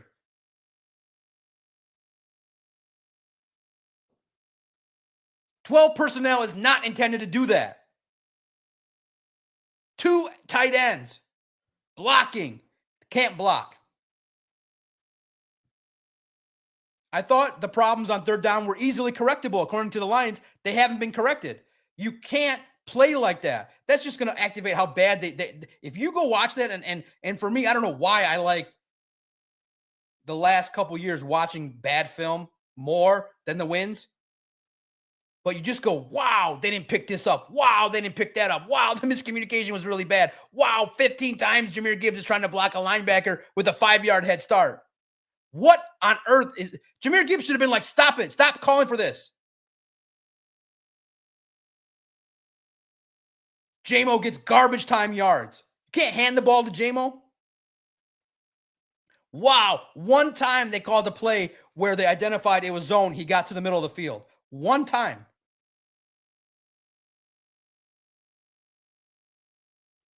So remember, fans, you owe not me, because I presented that John Morton struggles with the run. I presented it with a photo. I said, guys, here's a problem with John Morton.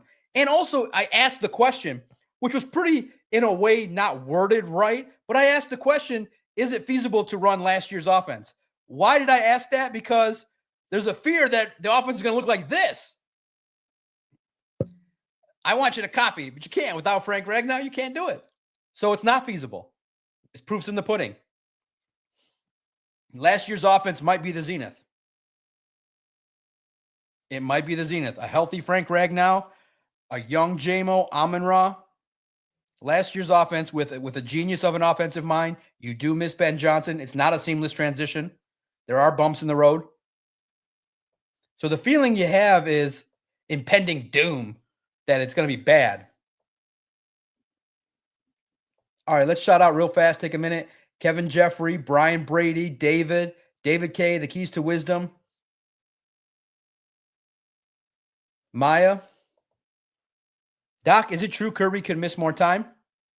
It's probably likely. Listen, when Dan speaks, it always has a chance to be gamesmanship, but he was asked on the radio what's going on with Kirby, and Dan said that he's still feeling irritation.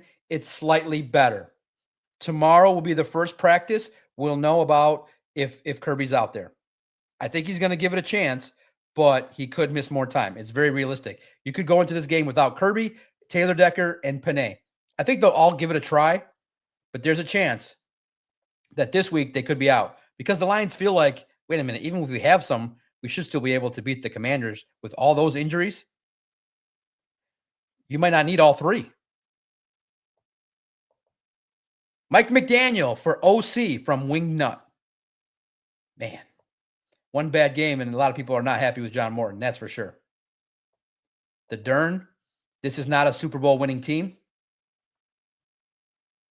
David Edith, always good to see you. Jeff Lammy. Here's Johnny 47. Vincent Soames, Wingnut. Alejandro. I'm going to tell you something, Alejandro. I think you know something. That's funny that Alejandro showed up in the chat 48 hours after I used the Alejandro analogy at my favorite restaurant. Check it out. Yes, last stream. Watch all 2 hours after Sunday's loss. I used the name Alejandro. Don't get offended. It's just podcasting. But don't tell me to calm down. I am competitive. I care about the Lions. They also, if the Lions win, it's going to mean some money in my pocket, bro. Not going to lie. I cover the team. And I have a website and a YouTube channel. So there is some selfishness to this too. A better Lions team means more happy fans, means more engagement, makes more fun for me to write and engage and do the job I do. And it just means more of everything for me. I got bad spending habits. I'm a worker, I'm an earner, but I'm a spender. I'm a gambler. These things on my hand are not cheap. And we care. I think 1,600 people. This stream grew from 300 to 500 to 1,700 people. So make sure you smash that like button, because you knew there'd be a real guy that would share a sentiment that you could believe and echo your words, not just brush everything over and give terrible reasons why. The fan base is hurting today. Tomorrow I might wake up. I'm going to go out to eat, spend time with my family, drink some bourbon. I might come back with a whole new perspective. I might read something lovely, eloquently posted by PR or from the Detroit Football Network or from Pride of Detroit or MLive. I might read something and just change my perspective. But right now, you're not going to tell me to calm down, because I feel a certain way. And when I feel a certain way, I start talking. And when I start talking, it makes sense. The fan base does not feel like today the Super Bowl got closer. And also, there is a level of comfort that you get when you add some good talent. There's some comfort that you get, like, all right, we got some help. Conley doesn't help your offensive line. Not this week. And also psychologically, you can't release that today. You can't release that. I'm not calming down. I can literally scream for 100 minutes about the Detroit Lions. That's how much I care. That's why I started a podcast network. That's why I do it every single week. That's why I go to every single interview and say yes and talk about the team. I care. It's not just sports. To me, it's the livelihood. It's how I feed my family. It's also how I entertain myself. I never would have met Booner of Crunch Time, would have never talked to me if I didn't do sports. He's elitist. He's Michigan. He's a Walmart Wolverine who thumbs his nose at me, but likes me because I have a good sports opinion. Oh. And I love Booner for it. It's not sports. You know why? It's because over 15 years of developing a podcast community, I've talked to and developed a relationship with like 40 people that message me regularly. Doc, what do you think about this? What do you think about that? We engage. They tell me, hey, what a dumbass question. People thought that I cared, that the whole world was not really thrilled with that question. Why would I care? I have my own little community of people that like me. We banter. They go, Doc, come on, you can't ask this, can't ask that. You know what I mean? It's like I didn't care 1 minute. I got thick skin. I'm not calming down. The Lions did not take a step forward today, and any day. And the theory is, I look at it too with the podcast. I look at it when I broadcast. If you're not getting better, you're getting worse. How do you sell me, Booner? How do you sell me? And also too, I'm mad and I'm ornery because Booner respects a guy that he's never met more than the guy that talks to him. But I get it. The guy, our fellow reporter, has been right on certain things. Got to give him credit. But you can't be wrong about the Lions. I cover the team. You can't be calm. This is sports. What are you talking about? Everybody wants the Lions to win. My man Booner drinks and drinks and drinks gallons of blue Kool-Aid because he wants to celebrate the team. And I'm just kidding. Booner's not elitist in the sense. He's a nice dude. He's one of the good ones. Although he's got questionable taste in who we trust in the media. There's no calm. If you're not getting better, you're getting worse. Like I said, these guys were doing videos. I was doing audio only. Audio only. I was happy in my lane. Booner invited me to his show, ingratiated me, walked next to me at the Detroit Golf Club. We acted rogue together, unbecoming of professional people. Booner's like, this guy's different. Okay. We had fun. And you think about the way in which this Lions team is close. You're right there. You're right there. You just got to make a couple moves. And also, how do you sell to people? You lost your left guard. Your starting safety has a lingering knee. Okay, there are positives, and we're going to get to them eventually. But the issues are significant ones. Your starting safety has a knee irritation that's not getting as better as the team would like. Your offensive line has been decimated, isn't playing well. Your offensive coordinator got just worked against Brian Flores when 8 months ago I was selling that same fear on Crunch Time. I said, guys, Brian Flores, if you don't play well, will eat you alive. And the guys at Crunch Time, when it was week 18, were like, stop it, Doc, you're fear-mongering. I said, no, Brian Flores can blitz you and destroy your quarterback. Ben Johnson rose to the occasion. John Morton got his lunch handed to him by Brian Flores with all those interior blitzes. Unable to adapt, unable to move the ball. Can't be calm. What are you talking about? And Jeff Lammy says it. You can almost taste how good this football team can be. If they just would have, if you just look at it differently. Unfortunately, their strategy has tied their hands financially to their own guys. Aiden, Kirby. You didn't have to give Kirby the deal. You didn't have to give Aiden the deal. You don't have to. Nobody's forcing you. You could have been, according to some sources, you could have been finalizing Aiden's deal all the way until December. You don't have to do these things. Sometimes you can win a Super Bowl and blow it up and do it differently. So there are a lot of ways to analyze some things with the Lions. All right, my last 15 minutes. Did you guys want Sauce Gardner, 2 first-round picks? Is there anybody you would give up the first-round pick? Would you have maybe added a little bit to get Trey Hendrickson? Would you have added to the deal? Now, we've spoken for an hour and 45 minutes. I think people have vented. There's a lot of people in here, man. Dr. Detroit, I don't know if I can read that without laughing. And in the end, what's funny, Stacy, I love it. I agree. Don't need to calm down. Keep saying what we wish we can tell Brad, Dan, and Mr. John Morton. Exactly. The Lions, as a football team, will get some of these things corrected. They're going to get these things corrected. Their offense is not going to look like that, not under Dan Campbell. The Washington game will be a get-right game. There'll be some momentum built. Then you have a statement game against the Eagles. That one's going to be tough. So I got you at 6-4. You come back. You play the Giants, I believe. So you have a chance to collect some wins. So now, you need, first and foremost, you got to get healthy. You got to get healthy. Somehow or another, that someone's got to bless Kirby's knee. Whatever irritation he's experiencing, you don't practice them at all. No practice until you feel good. No practice. No practice.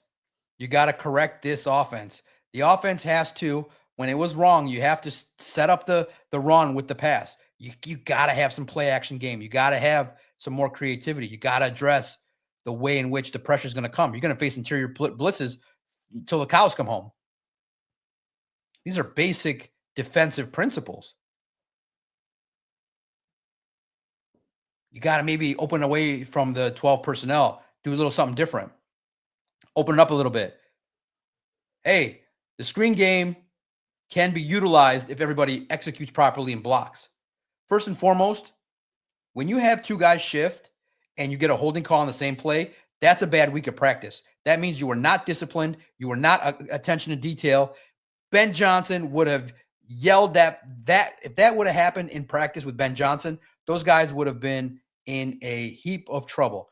That's undisciplined. That's a practice thing. That's fundamentally your mindset that week was not good. Dan will fix that. This football team is going to win 10, 11 games. The problem's going to be you might have to be road warriors this year. You might have to. It's going to be tough to be the number 1 seed unless you start winning. The problem is you got some injuries. It's going to be tougher. But this football team, to bring it home, has a chance to change up a little bit from not being such a predictable offense and running an offense that is antiquated. There's no way the players see that. I think Jared Goff, when he says he's got to take ownership, he's got to take true ownership. Meaning you can't call screens into pressures with those fronts. You can't do it. I don't care if John Morton sent you 5 screen calls. Change the call. Run your offense the way you know how it can be to be explosive. Here's the thing. Teams have started to play shell coverage. They are taking it away. Fine. Dink and dunk up the field, but you got to use the middle of the field. First and foremost, simple concepts, guys. We don't have to get into the advanced analytics and the advanced, technology here. If Sam Laporta is torching that team, why do you go away from it? Yeah, the Vikings are going to make adjustments. You don't have a vast playbook for Sam Laporta? Vast to the point where he's got like 15 plays for him? Ride the hot hand. Maybe you don't have Jahmyr Gibbs in pass protection that often. Maybe it's quick dump offs. Hey, Mr. Morton, man. I mean, running game is not that difficult in the grand scheme of things. When a team blitzes like that, you bring the pressure in and you don't run screens to the sideline. Maybe you just have Jahmyr Gibbs go out into the flats. Bring the pressure in. A couple things, boom, Jahmyr Gibbs. Dump it over. the oncoming pressure. Move the offensive line to the right, throw it to the left. These are not that difficult of offensive concepts against the blitz. Jared Goff was the best at it. Jared Goff was the best at the hot read. Went away. It's just bad. Have opportunities. Hey, special teams, get your ass in gear. That was out of this world bad. Out of this world bad. Can't have J.J. McCarthy starting on the Lions' 35-yard line.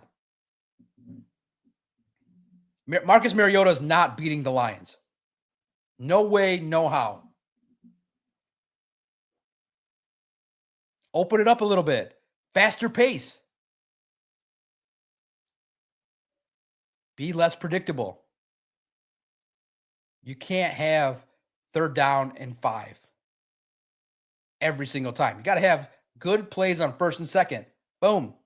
Hey, goal. Limit the 3rd downs. Try to maneuver 10 yards in 2 plays every drive.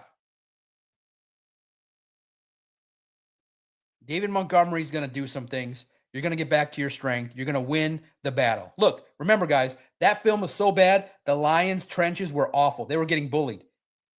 The Vikings wanted it more. They were more desperate. When the Lions watch that film, they're going to see a team that got out-punked. And that never happens to the Lions. They're going to watch that film and be like, holy cow, we got out-physicaled in the game of football on both sides of the ball. That won't happen this week. That won't happen. The Lions will get back to running the ball come hell or high water. But it's going to be tough. The battle to the Super Bowl, we all wanted it to be a little bit easier. The battle for the Super Bowl got a lot harder. The Lions are not a team this year that went all in. Psychologically, we have to own it, accept it. They did not F them picks. Brad said, trust me, bro, we're good. Now we have a dueling philosophy. And Travis, that means a lot, bro. A lot of people message me that. I'm going to leave it up there. Travis Clark, shout out to you. I know you've been watching then the replays. Travis, just you personally, why do you like the stream? I've just been asking, what are the staples of the stream? I think you guys feel a relatability and honesty, a rawness, and I don't care attitude because I don't have to care. I have multiple successful ventures going my way. I'm a lucky man, blessed man. I prayed for you guys. I prayed for Trey Hendrickson. Listen, I was joking. You guys knew because I said we got other holes. But I prayed. I tried. I asked the big man upstairs. The big man upstairs said, no. Why do you like to stream, Travis? What's up, Doc? Glad to catch your show live for the first time. I think it's that I'll go 2 hours live on a day when you all want to hear it. I'm fun, relatable. I am not a narcissistic troll. It's like a kid.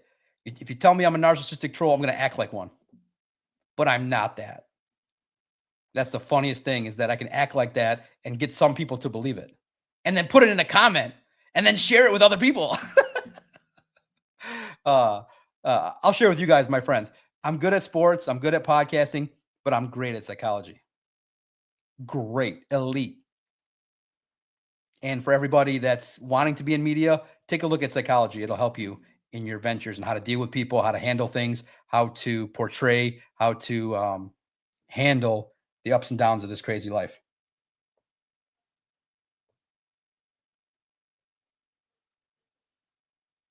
Oh, my goodness. Oh, my God. This is great. This is Ahmed's dad. No, that was kind of a joke.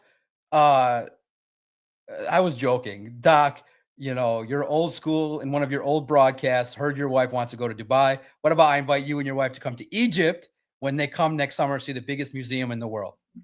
Maybe one day. Listen, I am very scared of flying. I take one trip a year to watch the team. I visited Baltimore this year. I went to the Hall of Fame game. I don't like flying. I have not left the country in a good 20 years. Maybe, but a formal invite. Only if I can have some tea with you and your family. Have a laugh. We won't talk football. I won't ask Ahmed all the secrets. Maybe off the record.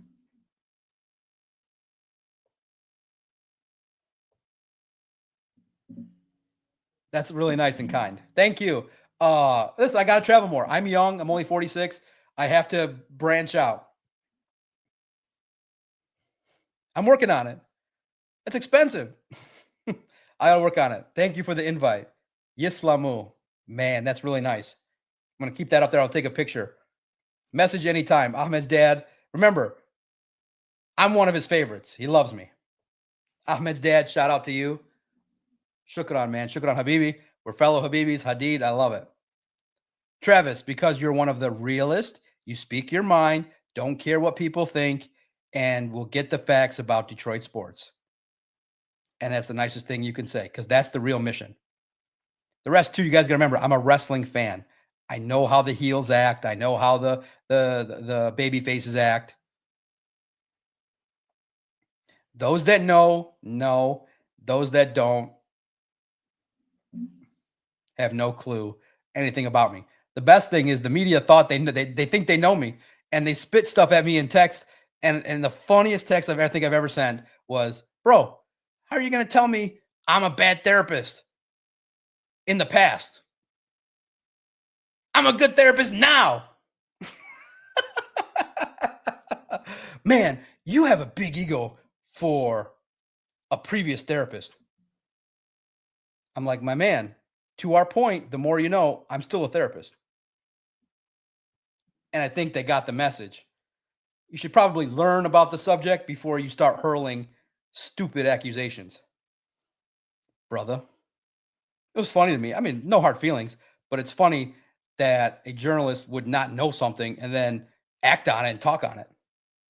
I'm an active psychologist. So all this crazy work is with me also running a psychology practice. That's how crazy I am. That's how much I love my family. I'll work day and night to the bone for them. I'll write 1,000 articles. I'll do a 50 million podcast. I'll do whatever I can to support my family to the highest degree. But at least you could have had the respect to Google me and learn I'm still a therapist, brother. But it's okay. We're still friends. We're very friendly. But we're on a place where they assume things and don't know anything about me. We've never had coffee, never had anything, exchange a couple texts. But to judge me without knowing me is weird. We don't talk. You don't know anything about me other than I tagged you in a tweet that you didn't like. I mention it all the time because it's just funny to me. Doc, I got my certification from the Carl Jung Institute. Buddy, shout out. Yeah, I'm a psychologist. I'm an active, great psychologist. I'm a great psychologist. All my clients love me. I adore them. I cry with them. This sports is just a passion. I'm crazy competitive. I am a cognitive behavioral marriage and family therapist at heart. Think well, act well, look nice, dress nice. Be real.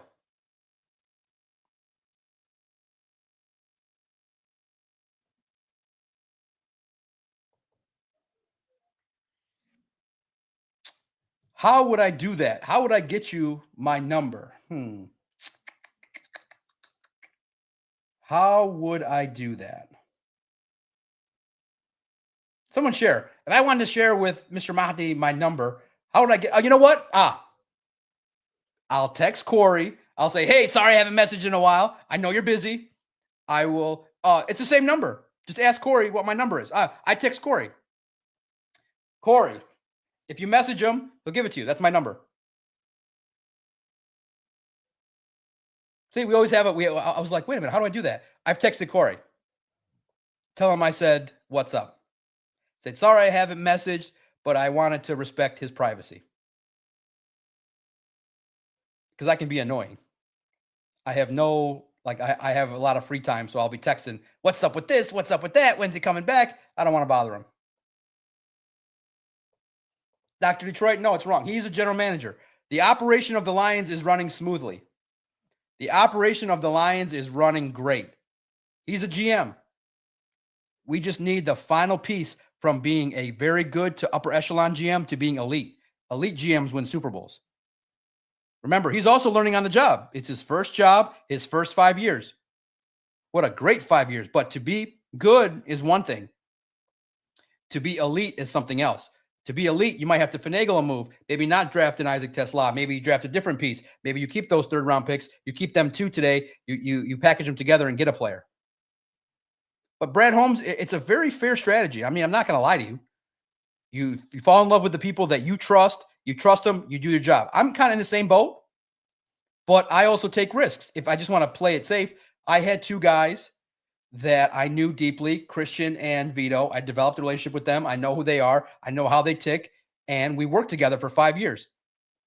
But and I've always believed that you only work with people you trust. You don't go outside that. But I felt like the site needed a different voice, a fresh voice, and I saw this kid grinding.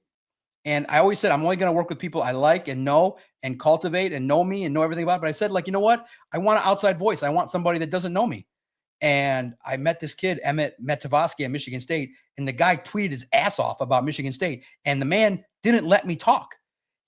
We sat down, barely knows me. I'm like, oh, yeah, I like State. I went there, blah, blah, blah.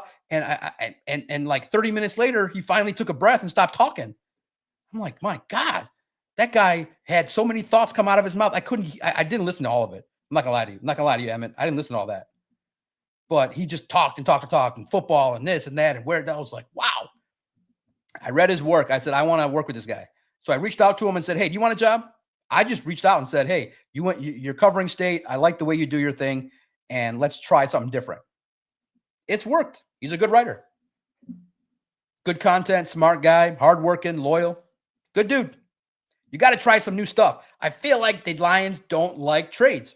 They got burned by Za'Darius. They got burned by some other things. They don't like trades. It's anti-process. The process is going to be tested. The people don't trust the process. That's fair. It's not bad. The people don't trust the process in a show me business. Show me a Super Bowl. I'll trust your process. Deal? Deal. Win the Super Bowl. I'll trust your draft, develop, evade the trade. But right now for me, it's draft, develop, sign your players, make some bold trades, always add. And fire your medical staff. These dudes are not elitely healthy. Fire them all. That's not the doc standard. I'm walking in there tomorrow and being like, who runs this medical department? You're out. I want something new. I smell something that I don't like. I don't know what it is. Mike, I subbed because of this video. I hope you realize that's my real thoughts. That's my honest thoughts. My honest thoughts are I'm sitting here gloomy. I need some alcohol to feel a little bit better. I'm going to listen to everybody else, get some perspective. But you all made me feel a little bit better. I feel like the Lions Super Bowl chances today over the last 120 minutes took a hit. I also blame Ben Raven. He said the Lions need to go all in. So he's a writer at MLive. You guys like him. He said the same thing. Go read his column. Very smart dude.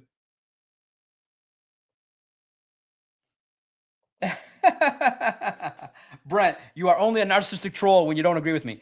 Truly, for the 2,000 people in here right now, I am the least narcissistic person that you will ever meet of all time.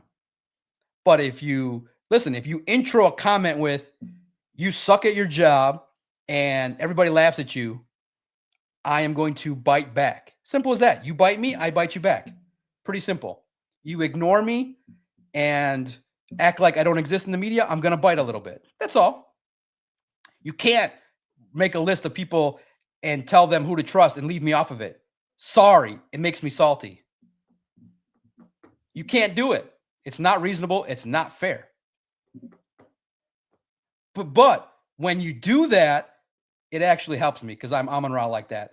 I made a lot of money doing that. Leave me off your list. Don't put me on your podcast. I'm not coming on there. So if the Lions invite me to their podcast, don't invite me. Read this. I'm not going on there. I'm going to say no. Don't put me on your daily drive. Act like I don't exist. Do whatever you got to do. I'm going to use that to do what I do.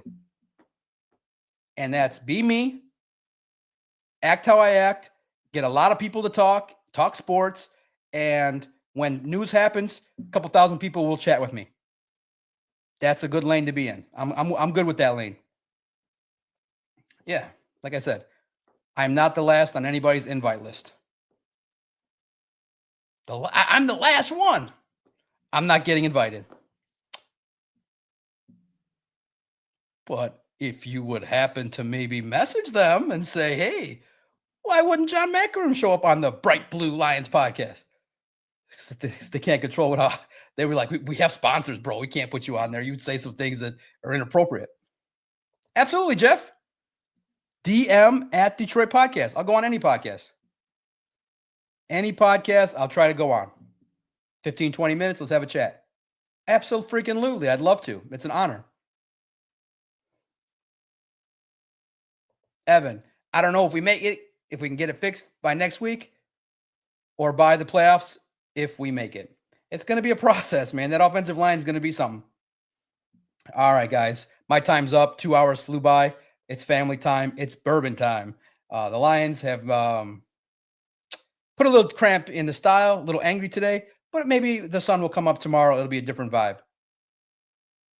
Duncan Stewart, shout out to you. 360 smooth. I always going to come on you, man. I love your profile. I'm 7. Remember, we have 360 smooth. I'm 720 smooth, baby, all the time. Two twists and a podcast. Has anyone noticed we don't have a third wide receiver? Raymond is special teams. Isaac Tesla is on the bench. Getting rid of Tim Patrick was stupid. He was our third wide receiver. So who's our third? 360. Dan Campbell said it today. They're going to get Isaac on the field more. That's part of the reason why third down's bad. Dan knows it. He said it on the radio. We don't have a third wide receiver playing well. 720 smooth. 360, stay cool, man. Appreciate you. So shout out to Patrick. What are you, Braun? What comment got you? Patrick O, Duncan Stewart, Travis. Shout out to the 2,000 people. Please like.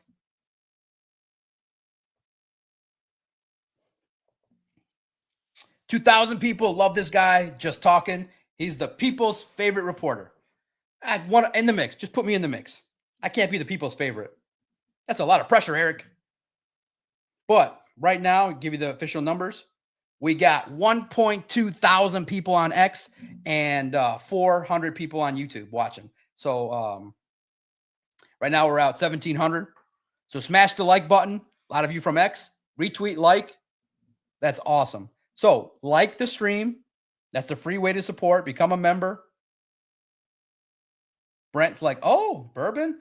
Ever try Asbach, German brandy? No.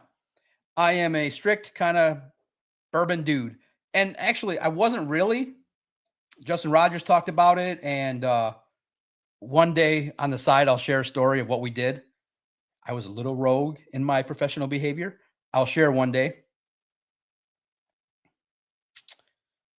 Maybe one day in a future broadcast, if someone gives like 15 or 20 bucks, I'll share how I got it to the next level of bourbon drinking. Media was a bad influence. So Justin Rogers talked about it. I was like, kind of was more a beer guy, Coors Light, Miller Lite, and then started drinking bourbon, mixing the old fashioned. Like I had one perfect old fashioned at a casino once. I was like, oh man. And then I just started experimenting. Maker's Mark, Elijah Craig, Larceny, Logan Lamorandier told me about Bullet, Buffalo Trace. He's like, if you're going to start off with Buffalo Trace. I did that. I like them all, but the better I got at drinking it and enjoying it, the better I enjoyed the higher end brands. Woodford Reserve Double Oaked, Four Roses. Now I'm a little bit snobby. I'm hitting the Eagle Rares, but the everyday is, and I don't know why I read the bottle every day, but my brain is so jumbled and mumbled that I keep switching it.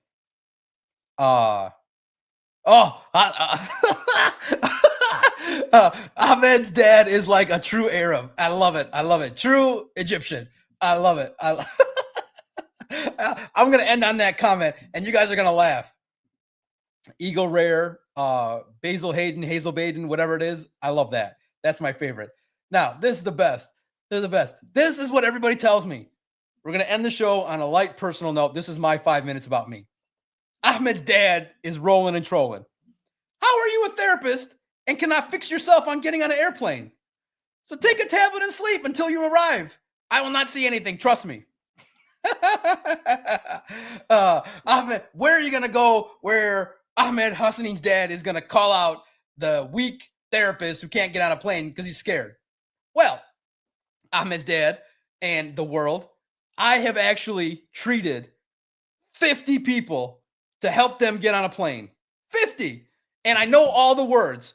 It's a million odds to one that, and I love driving. The chances of me getting hurt driving are more than flying. It's crazy, but it's just physiological. You know how everybody has their thing. I've been on planes. I've been to Lebanon when I was 14. But what happens is you book the trip right away. The second I book the trip, my stomach hurts. I get nervous because I get worried. What if? What if something happens? What if this? What if that? I don't want to feel that. When the plane shakes and there's turbulence, I know nothing's going to happen. But then my brain just goes like, oh my God. And I don't feel good. I don't feel comfortable. I don't feel comfort. I have to do the therapy on myself to get on the plane. When I went to Baltimore this year to watch the Lions in Baltimore, it took me 3 weeks. I felt drained. Just all the self stuff you got to do. It's going to be okay. You're going to be fine. You love podcasts. I know you have young kids. It's just a lot of thoughts in your head that you just got to do over and over and over again. So I do that. It's just a lot of work. It's not the flight. It's all the mental beforehand. And of course, I take a tablet. I took 2. I take the tablets to get on the plane. But it's not a good feeling. I don't feel comfortable. I'm not happy. The plane shakes a little bit. I get a little nervous. But I put on the music, the Arabic music, and the Dubki music, and I feel good. It's just a headache. I like to drive. I've driven 24 hours. I've driven long places. So that's just me. I can fix myself. But that's actually motivation. You help me. He's like, Yalla, shidhalak. Shinu hai? انت حكيم نفسيا شو عم تقول له للعالم شو عم تقول لهم I love it oh man شنو هاي انت زلمه لازم يكون حديد مظبوط لازم يكون حديد but I'm soft, truly I'm soft.